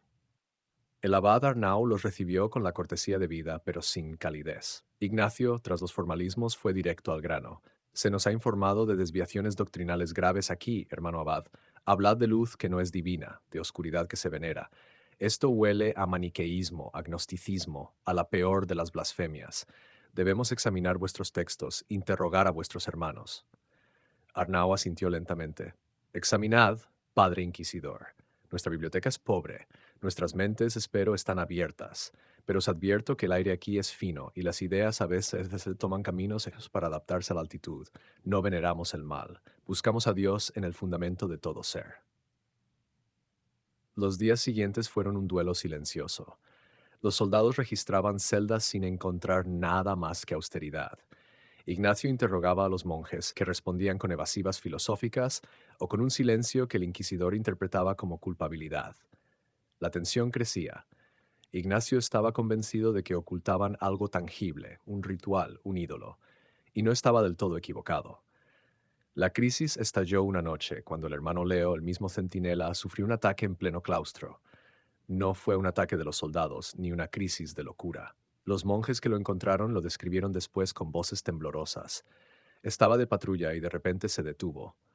Miró hacia un rincón del claustro, donde la sombra de una columna era particularmente densa. Gritó no con miedo, sino con un dolor agudo. Y luego la luz de su antorcha simplemente se apagó. No se extinguió como por el viento, sino que fue succionada, absorbida en un instante, dejando un círculo de oscuridad tan perfecta que parecía un agujero cortado en la realidad. Cuando los otros monjes llegaron con nuevas luces, encontraron a Leo en el suelo, temblando, sus ojos abiertos de par en par, pero completamente ciegos, no por daño físico, sino porque, decía entre sollozos, todo es blanco, un blanco que quema y vacía. Y en la piedra del suelo, donde había estado el epicentro de la oscuridad, había una leve quemadura, un patrón cristalino y pálido, como escarcha de sal bajo la luna. El hermano Ignacio y sus hombres presenciaron parte de la conmoción. Para el inquisidor, esto era la prueba definitiva. Aquel hechizo de ceguera, aquella oscuridad antinatural, era obra de los monjes, un poder diabólico. Ordenó que todos fueran confinados en la capilla, bajo guardia, y declaró que al amanecer comenzaría los procesos por brujería y herejía, con la hoguera como destino probable. Encerrados en la capilla, a la luz tenue de unas velas, el abad Arnau reunió a sus hermanos por última vez. Su rostro estaba marcado por una tristeza profunda. Hermanos, dijo, su voz un susurro ronco que llenaba el espacio, nos hemos equivocado en el enfoque, pero no en el fundamento. Hay una oscuridad que es Dios, y hay otra oscuridad, una que es hambre. Hemos despertado su atención, o siempre estuvo ahí, y nuestra práctica nos ha hecho sensibles a ella. El inquisidor ve un demonio donde hay un parásito cósmico. Va a destruirnos, y con nosotros la única comprensión que podría quizás contener a esta cosa. El más joven de los monjes, un hombre llamado Caleb que tenía un don especial para la ceguera de la plenitud, habló. Padre, ¿qué podemos hacer? Si usamos nuestra liturgia contra los soldados, probaremos sus acusaciones. Si no la usamos, moriremos por una culpa que no es la nuestra. Arnau lo miró y en sus ojos ancianos brilló un destello de la antigua determinación. No la usaremos contra hombres, son criaturas de luz, efímeras y confundidas, como todas. La usaremos contra lo que realmente amenaza. El devorador ha probado nuestro umbral, vendrá por más, por la capilla, por las velas, por la fe misma que hay aquí, que es un tipo de luz. Debemos prepararnos, debemos hacer aquí, no un ritual de defensa, sino un cebo y una trampa. Una demostración de que la oscuridad verdadera no se consume, sino que acoge. Aquella noche, mientras los soldados dormitaban a las puertas de la capilla, los monjes se pusieron a trabajar. No escribieron, no rezaron en voz alta. Se sentaron en un círculo perfecto en el centro de la nave, espalda con espalda, mirando hacia las sombras de los rincones. Extinguieron todas las velas excepto una que dejaron ardiendo en el altar. Y entonces, en un silencio absoluto que resonaba como un tambor, comenzaron la liturgia de la sombra, no de uno en uno, sino como un único organismo. Concentraron sus voluntades no en proyectar sombra, sino en profundizarla, en densificar la oscuridad natural de la capilla, en hacerla tan sólida, tan serena y tan profunda como el fundamento mismo del mundo. La capilla no se volvió más oscura a los ojos de un observador normal, pero el aire se hizo pesado, quieto, como el agua en las profundidades de un océano abisal. El hermano Ignacio, despertado por una sensación de opresión en el pecho, se asomó a la puerta de la capilla. Lo que vio lo dejó helado. Los monjes estaban quietos como estatuas en su círculo. La única vela del altar ardía con una llama extrañamente quieta y alargada. Pero las sombras eran incorrectas.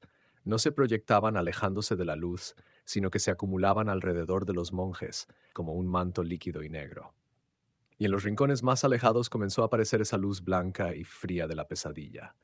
No era un resplandor, sino una mancha, como un hongo luminiscente, que crecía lentamente, comiéndose la oscuridad de la piedra, dejando tras de sí ese patrón de escarcha salina y un vacío espantoso. El devorador de claridad había acudido al banquete. Sintió la concentración de oscuridad serena, un manjar para su hambre de sombra y significado. Las manchas de luz blanca se multiplicaron, acercándose desde todos los rincones hacia el círculo de monjes. Los soldados, despiertos ahora, retrocedían aterrorizados, cruzándose. Ignacio, aferrado a su cruz, balbuceaba exorcismos que parecían desvanecerse en el aire denso, sin eco. Entonces, el abad Arnau, sin abrir los ojos, dio la orden mental. En el instante en que las primeras lenguas de luz blanca tocaron el borde del círculo de sombra densificada, los monjes ejecutaron la última liturgia. No fue un ataque, fue una rendición total, pero una rendición hacia adentro. Con un esfuerzo colectivo que les hizo sangrar la nariz y les nubló la visión, hicieron algo que nunca habían intentado. Colapsaron la oscuridad que habían densificado. La implosionaron sobre sí mismos y sobre el punto donde la luz blanca la tocaba. No hubo explosión. Hubo un sonido, el famoso suspiro de la piedra, pero multiplicado por 100, un suspiro largo y profundo que recorrió todo el monasterio. Y luego, silencio. Una oscuridad común y corriente volvió a la capilla. La vela del altar se había apagado, las manchas de luz blanca habían desaparecido. En el suelo, en el centro, yacían los monjes, inconscientes o muertos, exhaustos. Y frente a ellos, donde había estado el epicentro de la implosión, el suelo de piedra mostraba una marca circular, un anillo de ese patrón cristalino y pálido, pero alrededor la piedra estaba intacta, solo más fría. El devorador había sido contenido, o al menos el fragmento que había penetrado. Había mordido el anzuelo de la oscuridad serena y se había encontrado con un vacío que no podía consumir, porque era un vacío voluntario, un acto de negación total que lo había atrapado y disipado, al costo terrible de la energía vital de los monjes. Cuando amaneció, el hermano Ignacio entró en la capilla con cautela. El aire ya no estaba pesado. Encontró a los monjes vivos, pero terriblemente débiles, como si décadas hubieran pasado sobre ellos en una noche. El abad Arnau, apoyado en Caleb, logró ponerse en pie. Miró al inquisidor, cuyas certezas se habían hecho añicos ante algo que no podía clasificar ni como milagro ni como brujería. Padre inquisidor, dijo Arnau con voz desgastada, veis el resultado de nuestra herejía, no un pacto con demonios, sino un encuentro con algo para lo que vuestra teología no tiene nombre. Quemadnos si es vuestro deber. Pero sabed que si lo hacéis, si destruís este lugar y esta comprensión, tal vez estéis apagando una de las pocas velas que pueden ver llegar a esa otra cosa, cuando vuelva, con hambre no de cuerpos, sino de la sombra que da forma al mundo. Ignacio no dio la orden de la hoguera. Permaneció en el monasterio durante semanas, interrogando, pero esta vez para comprender. Finalmente se marchó con sus soldados. No absolvió a los monjes, pero tampoco los condenó. Emitió un informe ambiguo, hablando de excentricidades extremas y de fenómenos naturales extraños de las tierras altas, recomendando que el lugar fuera puesto en cuarentena perpetua, vigilado pero no molestado. Tal vez tuvo miedo. Tal vez, en el fondo, una duda había prendido en su corazón de hierro. El monasterio de la piedra que suspira siguió en pie, más aislado que nunca. Los monjes, diezmados y envejecidos, continuaron su vida, pero su liturgia de la sombra la practicaron solo como meditación pasiva, como vigilantes silenciosos de la oscuridad serena, atentos al menor eco de esa luz fría y hambrienta. Habían aprendido que venerar el fundamento del universo también significaba protegerlo de lo que pudiera querer devorar sus mismos cimientos. Y así, insomnes curiosos, dejamos el risco barrido por el viento, donde la fe se volvió del revés para mirar de frente al vacío. Una historia que nos recuerda que a veces la luz más cegadora no es la que ilumina, sino la que consume, y que en la más profunda oscuridad puede residir no el miedo, sino una quietud tan vasta que todo lo contiene, incluso a nosotros en este pequeño rincón de la noche. Que vuestra oscuridad esta noche sea serena, protectora y os envuelva en el sueño profundo de las cosas bien fundamentadas. Hasta la próxima vigilia. Bienvenidos, queridos insomnes curiosos, a este nuevo encuentro en la quietud de la noche. Soy, como sabéis, vuestro anfitrión, el historiador con insomnio, y me alegra profundamente que volváis a acompañarme en este viaje a través de las sombras del pasado. Esta noche continuamos con la sexta de nuestras 8 historias medievales para conciliar el sueño, una que nos llevará lejos de palacios y monasterios hacia el corazón frío y embarrado de un bosque en guerra.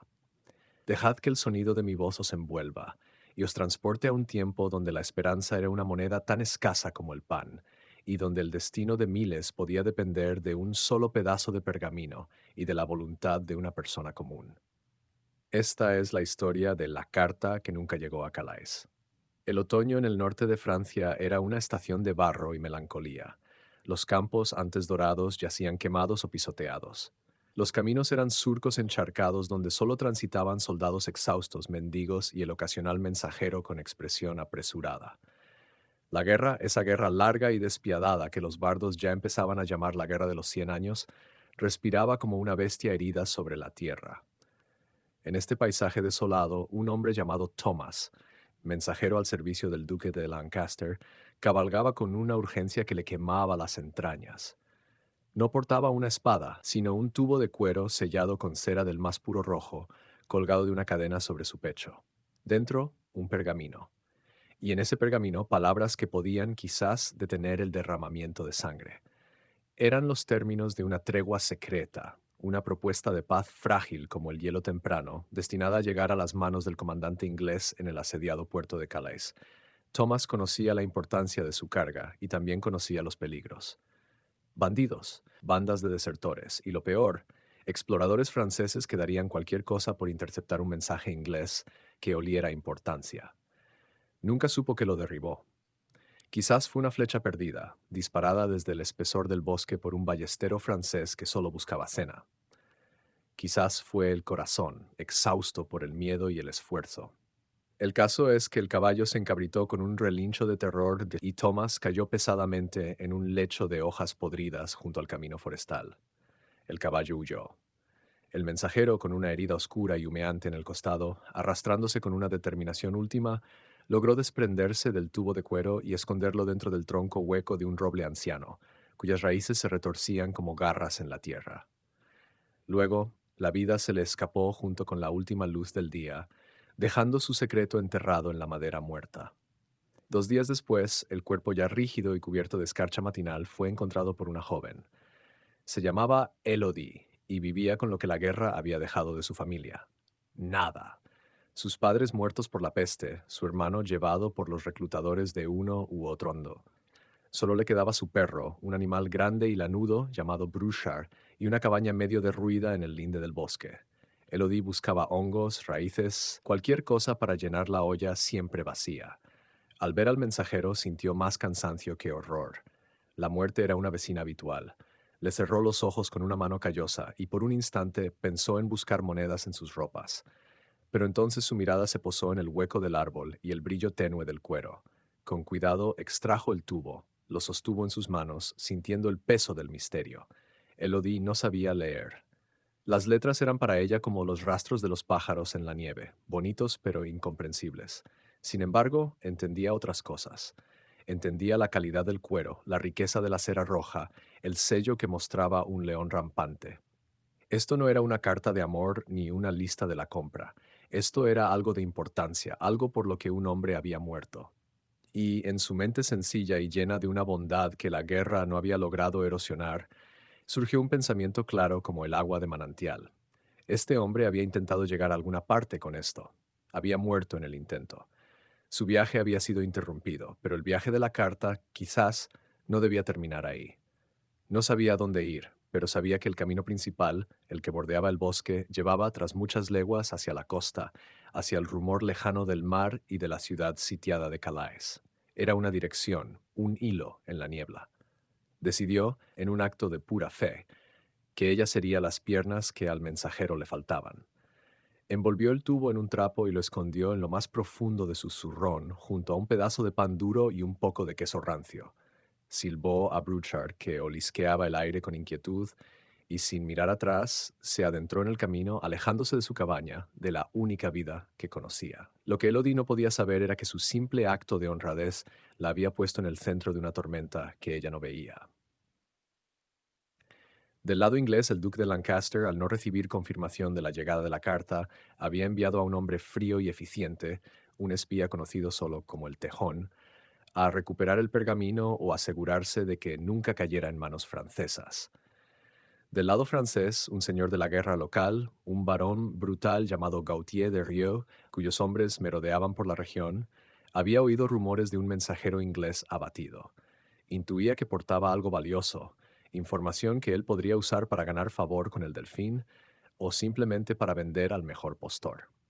Así, tanto el Tejón como los hombres de Río rastreaban el bosque, preguntando en aldeas quemadas, amenazando a campesinos aterrorizados, buscando un objeto que una joven analfabeta llevaba en su zurrón con la inocencia de quien lleva una piedra bonita.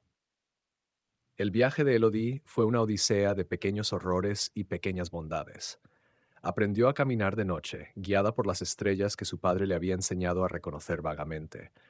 Dormía durante el día, escondida en matorrales espesos, con Brouchard hecho un ovillo a su lado, siempre alerta. Una vez, unos soldados borrachos la vieron cruzar un claro.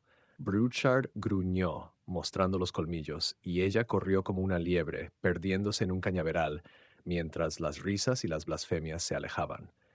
Otra vez encontró una granja donde una mujer mayor, con ojos llenos de la misma tristeza que los suyos, le dio un tazón de sopa de nabos y le advirtió en susurros que partiese rápido, que hombres con el emblema del jabalí.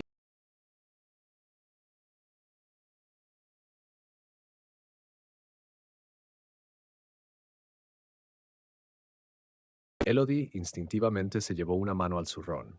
El gesto no escapó al tejón. Llevas algo que no te pertenece, algo por lo que hombres buenos y malos están muriendo. Dámelo y te daré monedas.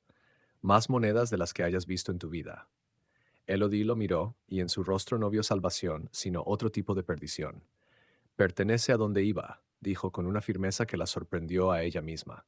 Usted no era el hombre del bosque. Usted no murió por llevarlo. El tejón la observó durante un largo minuto. Luego, sorprendentemente, asintió. El camino hacia el norte, 3 leguas, está lleno de los hombres de Derrieu. Toma el sendero del Carbonero hacia el oeste, rodea la colina del Molino Quemado. Es más largo, pero más seguro. Por el amor de Dios y por el de ese mensajero muerto, haz que llegue. Y desapareció entre los árboles tan silenciosamente como había llegado. Era un acto de redención inesperado, una chispa de honor en la oscuridad. Finalmente, tras semanas de caminata, el aire cambió.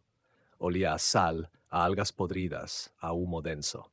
Elodie y Brouchard, esqueléticos y cubiertos de barro, emergieron de un bosque de pinos y vieron en la llanura costera las murallas grises de Calais y el cerco inglés que la estrangulaba como un anillo de hierro.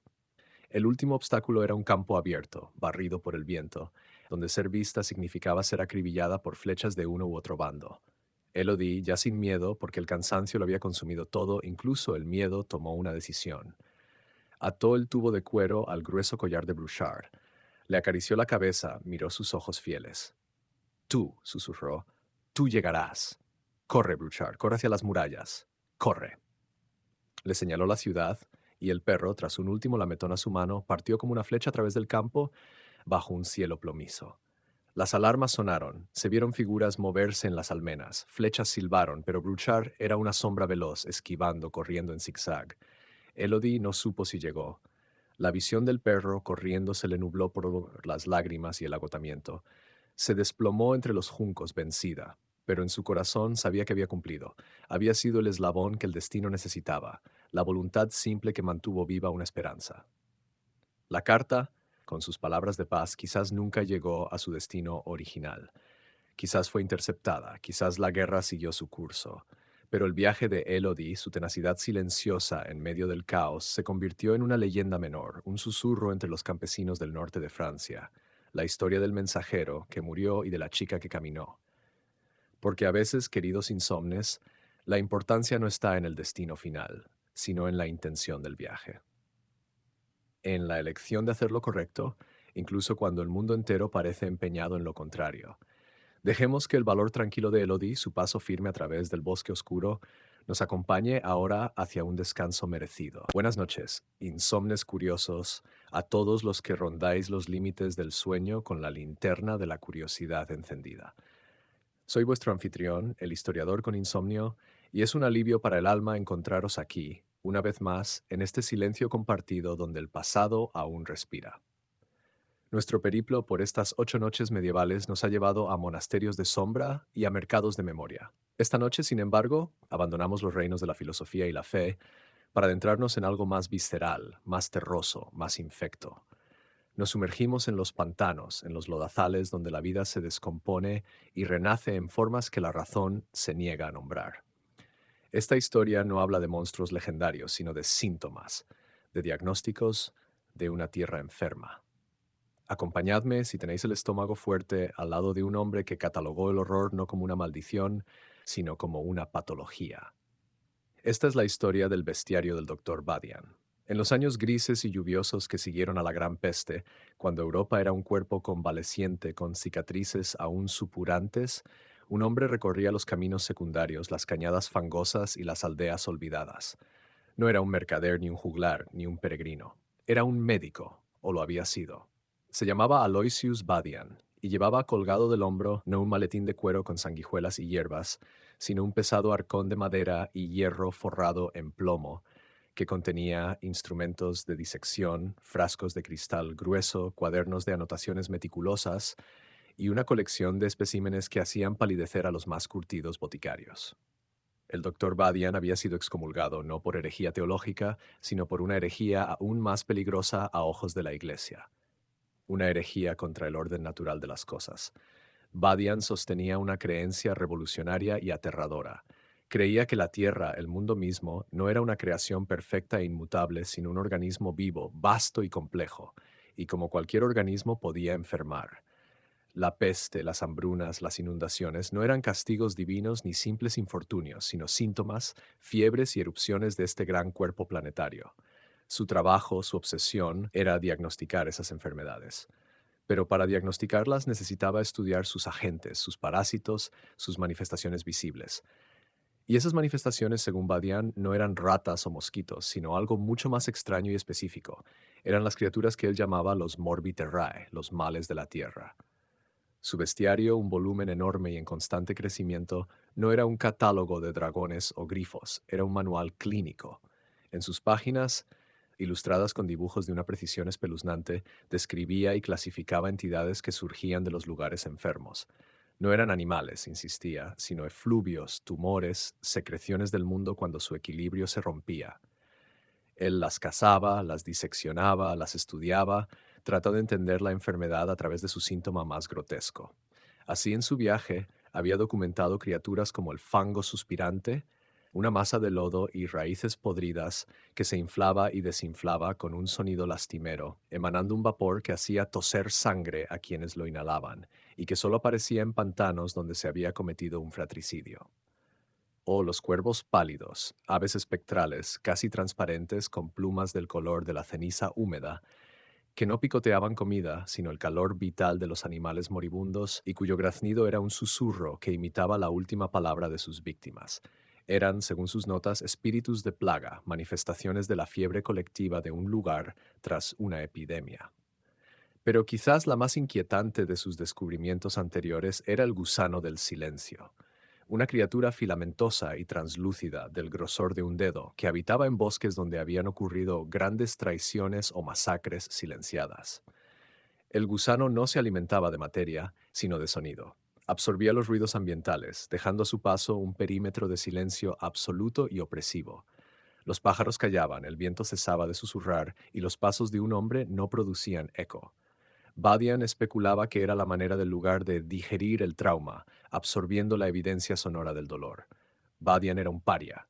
Los campesinos le temían tanto como a las criaturas que estudiaba.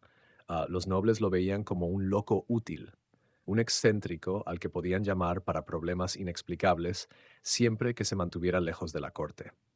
La iglesia lo consideraba un blasfemo que trataba las obras de Dios como humores desequilibrados. Él, por su parte, se veía a sí mismo como un médico incomprendido, el único que estaba dispuesto a tocar la llaga del mundo para intentar curarla. Fue esta reputación o esta infamia la que llevó hasta él a un mensajero sudoroso y nervioso una tarde de otoño, cuando Badian acampaba en los límites de los bosques de hierro. El mensajero portaba el sello de la Casa de Morlang, una familia de nobles de segundo orden, pero con vastas y húmedas posesiones en la región de Les Marais Larmoyants, los pantanos llorones. El mensaje era conciso y urgente. El barón Gottfried de Morlang solicitaba los servicios del doctor Badian. No era una cuestión de salud humana, aclaraba el mensaje, sino de salud de la tierra. Los pantanos, siempre inhóspitos, se habían vuelto activos, agresivos. Algo estaba mal, peor de lo habitual, y las ovejas que pastaban en los bordes morían con los pulmones llenos de algas negras, y los perros que entraban a cazar volvían con la mente destrozada, aullando a luna llena y negándose a entrar al agua. El varón, un hombre práctico y desesperado, había oído hablar del médico de los horrores. Lo necesitaba. Le pagaría bien. Badian, cuya curiosidad científica y necesidad de fondos para continuar su trabajo eran igual de voraces, aceptó. Siguió al mensajero durante días, hasta que el aire se hizo pesado y olía a turba podrida, a agua estancada y a una dulzura floral nauseabunda. Los pantanos llorones eran un vasto mosaico de ciénagas, lagunas de agua negra, islotes de juncos y bosques de árboles retorcidos cuyas raíces se alzaban del agua como garras de ahogados. La neblina era casi perpetua, un velo grisáceo que difuminaba los contornos y hacía que los sonidos resonaran de manera extraña. El castillo de Morlang era una fortaleza sombría y húmeda, construida sobre un afloramiento de roca en medio de la ciénaga, más una atalaya de vigilancia contra el fango que un palacio. El barón Gottfried era un hombre ancho y fuerte, pero con ojos cansados y marcados por la preocupación. Recibió a Badian en una sala con las paredes sudando humedad. Doctor, gracias por venir, dijo sin preámbulos corteses. Mis tierras se mueren o se vuelven locas. El pantano siempre ha sido un lugar desagradable pero manejable. Desde hace un año es como si despertara. Hay luces que se mueven de noche sobre el agua. No son fuegos fatuos, son conscientes, parecen seguir a quien las mira. Hay un sonido, un zumbido bajo que viene del fondo que hace vibrar los vidrios, y luego están las criaturas. Mis hombres han visto cosas hechas de lodo que camina, con ojos de caracol, nubes de insectos que forman caras y se disuelven. Y el agua, prueba el agua. Bienvenidos, queridos insomnes curiosos, a este nuevo encuentro en la quietud de la noche. Soy, como sabéis, vuestro anfitrión, el historiador con insomnio, y me alegra profundamente que volváis a acompañarme en este viaje a través de las sombras del pasado. Esta noche continuamos con la sexta de nuestras 8 historias medievales para conciliar el sueño, una que nos llevará lejos de palacios y monasterios, hacia el corazón frío y embarrado de un bosque en guerra. Dejad que el sonido de mi voz os envuelva y os transporte a un tiempo donde la esperanza era una moneda tan escasa como el pan, y donde el destino de miles podía depender de un solo pedazo de pergamino y de la voluntad de una persona común. Esta es la historia de la carta que no llegó a Calais. El otoño en el norte de Francia era una estación de barro y melancolía. Los campos, antes dorados, yacían quemados o pisoteados. Los caminos eran surcos encharcados donde solo transitaban soldados exhaustos, mendigos y el ocasional mensajero con expresión apresurada. La guerra, esa guerra larga y despiadada que los bardos ya empezaban a llamar la Guerra de los 100 años, respiraba como una bestia herida sobre la tierra. En este paisaje desolado, un hombre llamado Thomas, mensajero al servicio del duque de Lancaster, cabalgaba con una urgencia que le quemaba las entrañas. No portaba una espada, sino un tubo de cuero sellado con cera del más puro rojo, colgado de una cadena sobre su pecho. Dentro, un pergamino. Y en ese pergamino, palabras que podían quizás detener el derramamiento de sangre. Eran los términos de una tregua secreta, una propuesta de paz frágil como el hielo temprano, destinada a llegar a las manos del comandante inglés en el asediado puerto de Calais. Thomas conocía la importancia de su carga y también conocía los peligros. Bandidos, bandas de desertores y, lo peor, exploradores franceses que darían cualquier cosa por interceptar un mensaje inglés que oliera a importancia. Nunca supo qué lo derribó. Quizás fue una flecha perdida disparada desde el espesor del bosque por un ballestero francés que solo buscaba cena. Quizás fue el corazón, exhausto por el miedo y el esfuerzo. El caso es que el caballo se encabritó con un relincho de terror, y Thomas cayó pesadamente en un lecho de hojas podridas junto al camino forestal. El caballo huyó. El mensajero, con una herida oscura y humeante en el costado, arrastrándose con una determinación última, logró desprenderse del tubo de cuero y esconderlo dentro del tronco hueco de un roble anciano, cuyas raíces se retorcían como garras en la tierra. Luego, la vida se le escapó junto con la última luz del día, dejando su secreto enterrado en la madera muerta. 2 días después, el cuerpo ya rígido y cubierto de escarcha matinal fue encontrado por una joven. Se llamaba Elodie y vivía con lo que la guerra había dejado de su familia. Nada. Sus padres muertos por la peste, su hermano llevado por los reclutadores de uno u otro bando. Solo le quedaba su perro, un animal grande y lanudo llamado Brouchard, y una cabaña medio derruida en el linde del bosque. Elodie buscaba hongos, raíces, cualquier cosa para llenar la olla siempre vacía. Al ver al mensajero sintió más cansancio que horror. La muerte era una vecina habitual. Le cerró los ojos con una mano callosa y por un instante pensó en buscar monedas en sus ropas, pero entonces su mirada se posó en el hueco del árbol y el brillo tenue del cuero. Con cuidado extrajo el tubo. Lo sostuvo en sus manos sintiendo el peso del misterio. Elodie no sabía leer. Las letras eran para ella como los rastros de los pájaros en la nieve, bonitos pero incomprensibles. Sin embargo, entendía otras cosas. Entendía la calidad del cuero, la riqueza de la cera roja, el sello que mostraba un león rampante. Esto no era una carta de amor ni una lista de la compra. Esto era algo de importancia, algo por lo que un hombre había muerto. Y en su mente sencilla y llena de una bondad que la guerra no había logrado erosionar, surgió un pensamiento claro como el agua de manantial. Este hombre había intentado llegar a alguna parte con esto. Había muerto en el intento.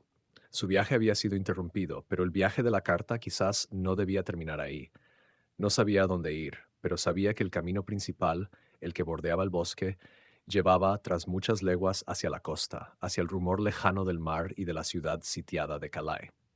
Era una dirección, un hilo en la niebla. Decidió, en un acto de pura fe, que ella sería las piernas que al mensajero le faltaban.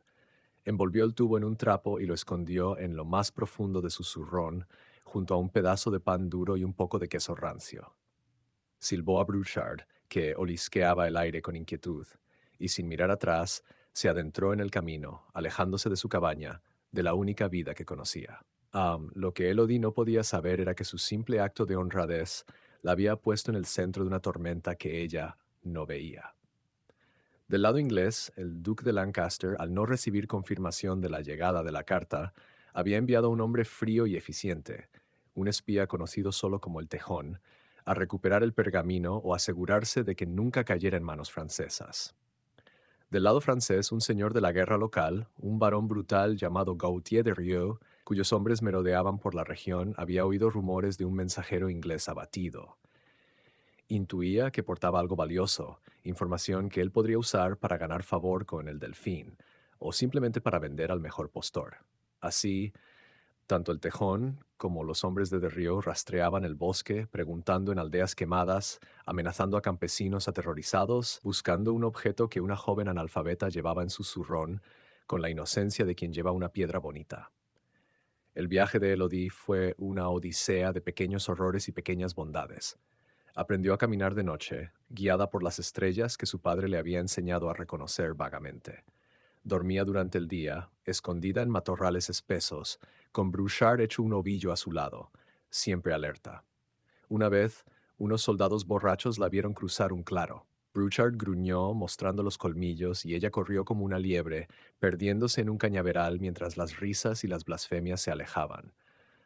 Otra vez encontró una granja donde una mujer mayor, con ojos llenos de la misma tristeza que los suyos, le dio un tazón de sopa de nabos y le advirtió en susurros que partiese rápido, que hombres con el emblema del jabalí, los de Derrieux, habían pasado por allí preguntando por una chica del bosque. El frío se volvió más penetrante. La comida escaseaba. Elodie comenzó a hablarle a la carta, como si fuera un compañero de viaje. Tendremos que cruzar el río pronto, murmuraba, aunque el puente esté custodiado. Encontraremos un vado, Brouchard y yo. Te llevaremos allí donde tengas que estar. La carta, en su silencio, era su motivo para seguir adelante. Era la prueba de que en un mundo donde todo se rompía y se quemaba, Una promesa, aunque fuera muda, aún podía mantenerse. El encuentro con el tejón fue casi casual y sin violencia. Elodie buscaba agua en un arroyo cuando el hombre emergió de detrás de un árbol tan silencioso como una sombra. No llevaba armadura, solo ropas oscuras y mugrientas. Sus ojos eran los más cansados que Elodie había visto jamás. «Buscas algo, niña», dijo, no como pregunta, sino como afirmación. Elodie instintivamente se llevó una mano al zurrón. El gesto no escapó al tejón. «Llevas algo que no te pertenece, algo por lo que hombres buenos y malos están muriendo. Dámelo, y te daré monedas, más monedas de las que hayas visto en tu vida». Elodie lo miró, y en su rostro no vio salvación, sino otro tipo de perdición. «Pertenece a donde iba», dijo con una firmeza que la sorprendió a ella misma. «Usted no era el hombre del bosque. Usted no murió por llevarlo». El tejón la observó durante un largo minuto. Luego, sorprendentemente, asintió. «El camino hacia el norte, 3 leguas, está lleno de los hombres de Derrieu. Toma el sendero del Carbonero hacia el oeste, rodea la colina del Molino Quemado. Es más largo, pero más seguro. Por el amor de Dios y por el de ese mensajero muerto, haz que llegue». Y desapareció entre los árboles tan silenciosamente como había llegado. Era un acto de redención inesperado, una chispa de honor en la oscuridad. Finalmente, tras semanas de caminata, el aire cambió. Olía a sal, a algas podridas, a humo denso.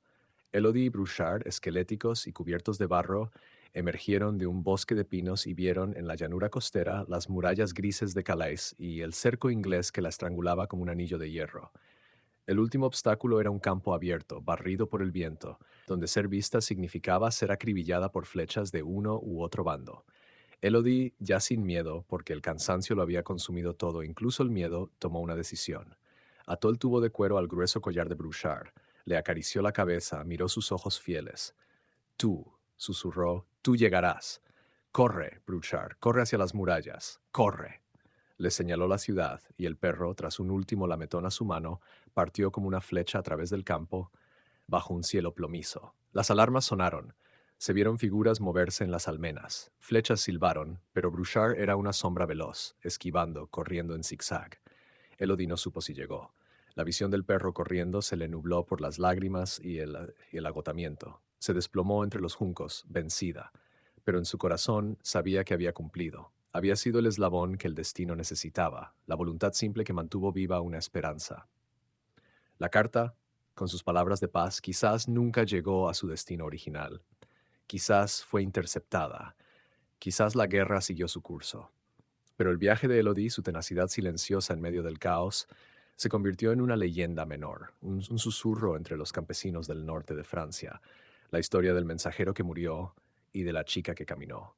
Porque a veces, queridos insomnes, la importancia no está en el destino final, sino en la intención del viaje. En la elección de hacer lo correcto, incluso cuando el mundo entero parece empeñado en lo contrario. Dejemos que el valor tranquilo de Elodie, su paso firme a través del bosque oscuro, nos acompañe ahora hacia un descanso merecido. Que vuestra noche sea tranquila y vuestros sueños ligeros. Parecía tener una densidad extraña, y en su superficie flotaban motas iridiscentes, como aceite, pero que se movían con propósito propio. Badian la olió, la agitó y finalmente, con un gesto de profundo interés, guardó una muestra en uno de sus frascos de cristal. «No es agua», murmuró, «es un exudado. El pantano tiene fiebre, una infección localizada pero severa.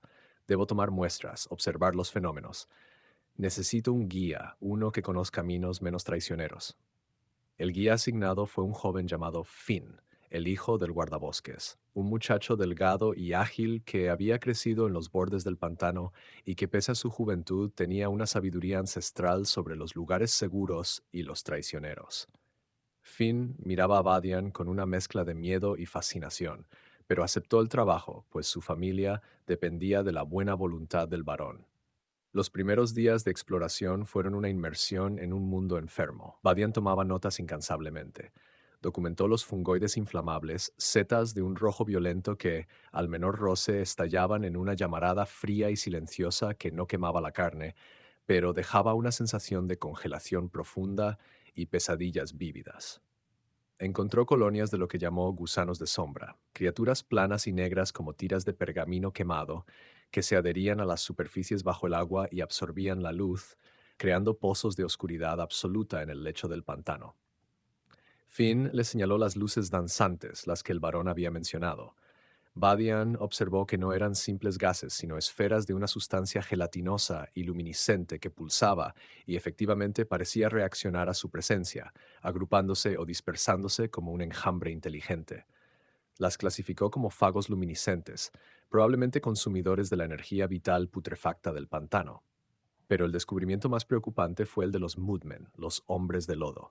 Eran las criaturas que los guardias habían vislumbrado. No eran humanoides en el sentido estricto, sino pilares informes de fango, restos vegetales y huesos de animales, amalgamados por una sustancia pegajosa y oscura. Se movían con lentitud, arrastrándose, y en sus cabezas a menudo incrustaban conchas, piedras o cráneos pequeños que hacían las veces de ojos. No atacaban, simplemente existían, pero su presencia indicaba, según las teorías de Badian, un nivel avanzado de la enfermedad. El pantano estaba intentando torpemente crear estructuras como un cuerpo formando tejido cicatricial o tumores en respuesta a la infección. El tumor, en este caso, era la propia corrupción. Finn, cada vez más intranquilo, le confesó una noche junto a su pequeña hoguera en un islote seguro. Doctor, mis abuelos hablaban de algo que duerme bajo el pantano, no un dragón ni un demonio. Algo más viejo. Lo llamaban el hambre en el fondo. Decían que el pantano no es tierra, es una costra, una piel sobre algo que respira muy, muy lento, y que cuando el mundo se enferma demasiado, esa cosa se despierta un poco, y su hambre filtra. Badian anotó esto con interés científico, pero también con una creciente preocupación. Su diagnóstico preliminar era que el pantano sufría una infección psicofágica aguda. Algo, quizás un evento traumático antiguo, como una batalla olvidada o un crimen masivo, había envenenado el lugar a un nivel profundo. La tierra, el agua, la vida se estaban corrompiendo, manifestando la patología a través de estos morbidterrae. Pero la mención de Finn de algo más antiguo añadía una variable alarmante. ¿Era la infección la causa o solo un síntoma de que algo más profundo se estaba agitando? La crisis estalló cuando Badian, decidido a tomar una muestra del lecho más profundo, en una zona que los lugareños evitaban llamada el Ojo Muerto, insistió en que Finn lo llevara allí. El Ojo Muerto era un estanque circular de agua negra como la tinta, perfectamente quieto, sin juncos ni vida aparente a su alrededor. El silencio allí era absoluto, como si el gusano del silencio hubiera pasado por allí de manera permanente. Mientras Badian preparaba su equipo de muestreo, una larga sonda de cobre con un recipiente en el extremo, Finn vigilaba nervioso. De repente, el agua del Ojo Muerto no se movió, pero el silencio se hizo más denso, como si absorbiera hasta el sonido de sus propios latidos.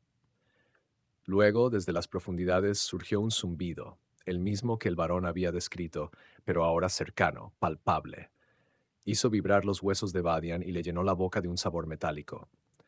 El agua sin una sola onda comenzó a elevarse en el centro, formando una columna baja y ancha de un líquido que ya no parecía agua, sino una sustancia oscura y oleosa que reflejaba la luz de manera antinatural.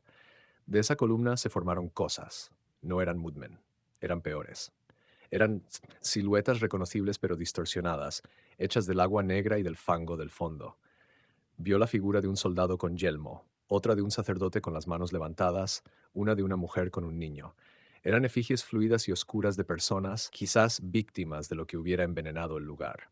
No tenían rostros, solo contornos vacíos, pero transmitían una sensación de anhelo desesperado y de un frío que traspasaba la ropa. Finn gritó, retrocediendo. Badian, con el corazón golpeándole las costillas, se mantuvo firme. No era un guerrero, era un observador. Sacó uno de sus cuadernos y un trozo de carbón y comenzó a dibujar frenéticamente, anotando observaciones entre jadeos, manifestación eidética del trauma basal, proyección psicoactiva a través del medio corrupto. Las figuras de agua negra no los atacaron. Se limitaron a rodear el pequeño islote, moviéndose sin sonido. Podríamos intentar drenar las zonas más activas, quemar los focos de manifestación, como se cauteriza una herida. Podría funcionar durante un tiempo, pero la fuente, el recuerdo bajo el Ojo Muerto, extirpar eso requeriría algo más profundo. Requeriría que el pantano olvidara. Y yo no sé cómo hacer olvidar a una tierra. El varón asintió, sombrío. Haga lo que pueda. Drene, queme, cauterice. Le daré los hombres. Solo hágalo. Badian pasó las siguientes semanas dirigiendo una operación extraña y aterradora. Con la ayuda de los guardias de Morlang, identificó los puntos donde los Morbi Terrae eran más densos. Usaron bombas de desagüe primitivas para intentar secar charcas infestadas de fagos luminiscentes, que morían con un chillido agónico al contacto con el aire seco. Quemaron extensiones de juncos donde proliferaban los fungoides, aunque el frío de sus llamas helaba las manos de los hombres. Persiguieron y desintegraron a los Moodmen con garfios y antorchas. Pero cada acción parecía solo una respuesta superficial. El pantano retrocedía, pero gruñía. El zumbido del ojo muerto se hizo más frecuente, aunque más débil. Finn, que se había convertido en el asistente de campo de Badian a pesar de su terror, le confesó una última cosa. Los viejos decían que la única manera de apaciguar al hambre en el fondo era darle un recuerdo más fuerte, un sacrificio no de sangre, sino de significado, algo tan lleno de vida o de propósito que ahogara el recuerdo malo. Pero nadie sabía que podría ser eso. Badian terminó su trabajo. El pantano parecía más calmado, menos agresivo. Los fenómenos disminuyeron.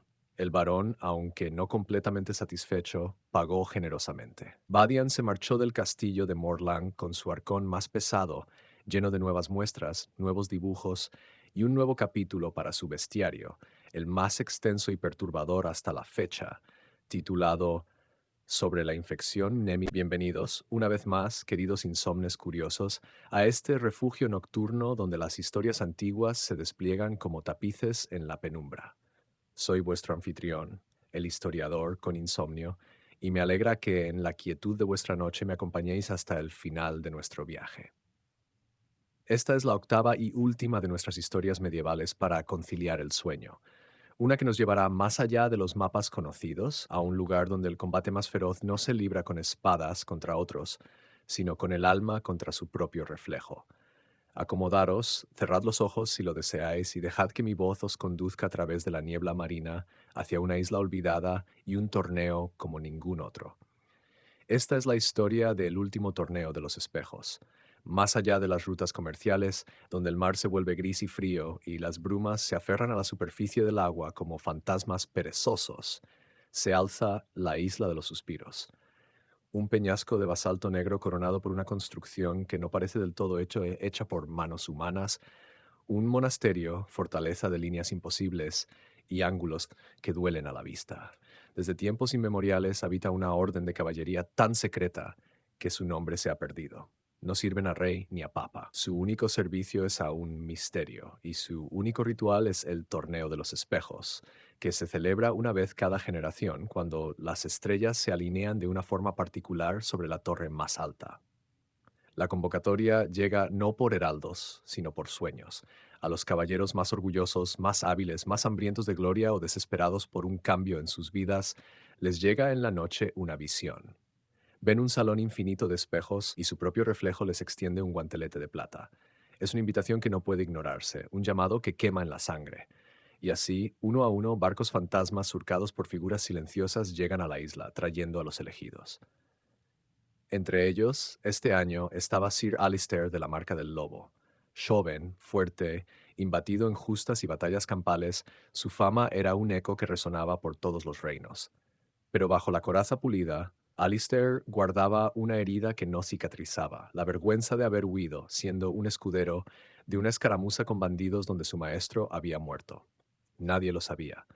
Él había forjado una leyenda sobre aquel día, una leyenda de heroísmo solitario. Pero en las noches de insomnio, los gritos y su propia cobardía lo visitaban. Acudió al torneo buscando el premio final, un deseo concedido por los antiguos poderes de la isla. Su deseo era simple y terrible. Quería que la leyenda fuera cierta. Quería olvidar la verdad. Quería convertirse, de una vez por todas, en el héroe impecable de sus propias mentiras. Los caballeros fueron recibidos por los guardianes silenciosos, figuras enfundadas en capuchas grises que no hablaban, solo señalaban. Les quitaron sus armaduras, sus espadas, sus escudos. No se permitían armas externas en el torneo. Luego los condujeron al corazón de la fortaleza, el Salón de los Mil Reflejos. Era una cámara circular tan vasta que la cúpula se perdía en la oscuridad, y en todo su perímetro, desde el suelo hasta las alturas invisibles, se alzaban espejos. Pero no eran espejos comunes. Su superficie no era de cristal, sino de un material líquido y plateado, como mercurio solidificado, que capturaba la imagen con una claridad aterradora, una claridad que iba más allá de la piel, que parecía iluminar los rincones del alma. En el centro de la sala, un solo mosaico en el suelo mostraba dos figuras idénticas enfrentadas. El gran espejero, el líder anciano de la orden, con una voz que sonaba como el crujido de pergaminos antiguos, explicó las reglas. Cada caballero se enfrentaría a solas a su propio reflejo convocado. El reflejo sería un duplicado perfecto en forma, pero sería la encarnación de todo lo que el caballero llevaba dentro: su orgullo, su ira, sus miedos, sus mentiras, sus virtudes olvidadas. El combate no sería físico, no al principio. Sería un diálogo, una confrontación de voluntades, de recuerdos, de verdades negadas. El vencedor, aquel que integrara o venciera a su sombra, ganaría el derecho a un deseo, que la isla concedería. El perdedor sería absorbido por el espejo. Y desde ese día quien regresara al mundo sería el reflejo, una copia vacía y perfecta de la forma, pero sin el alma atormentada y gloriosa del original. Una advertencia final, susurró el anciano. No lucháis contra un enemigo, lucháis por vuestra entereza. La mayor espada aquí es la honestidad, y la armadura más resistente, la humildad. Sir Alistair observó con desdén cómo otros caballeros entraban en los cubículos formados por los espejos, separados por cortinas de algo que parecía humo sólido. Oyó gritos de rabia, llantos de desesperación, largos silencios. No ganar un deseo para cambiar el pasado, sino ganar la fuerza para llevar tu pasado contigo. Alistair se levantó, tomó la mano. No fue absorbido por el espejo, se fundió con él. Las cortinas de humo se disiparon. Al salir, no había vencido a nadie externo. Se había reconciliado con su propio espectro. El gran espejero lo miró y asintió, una chispa de luz en sus ojos antiguos. Has ganado el derecho a tu deseo, dijo. Alistair respiró hondo. El deseo de olvidar ya no ardía en él. En su lugar sentía un peso, pero un peso honesto. Mi deseo, dijo, y su voz era nueva, más grave, más real, es volver a mi tierra y encontrar a la familia de mi maestro y contarles la verdad, no la leyenda, la verdad, y vivir a partir de hoy con esa verdad como cimiento, no como tumba. El viaje de regreso fue silencioso. El Alistair que abordó el barco fantasma ya no era el mismo. No llevaba una corona de gloria inmaculada, sino una cicatriz en el alma que por fin estaba limpia. Había aprendido que el enemigo más temible no está en el campo de batalla, sino en el espejo que nos devuelve lo que negamos, y que la victoria más grande no es la que se grita a los cuatro vientos, sino la que se susurra a uno mismo en el silencio de la noche, cuando por fin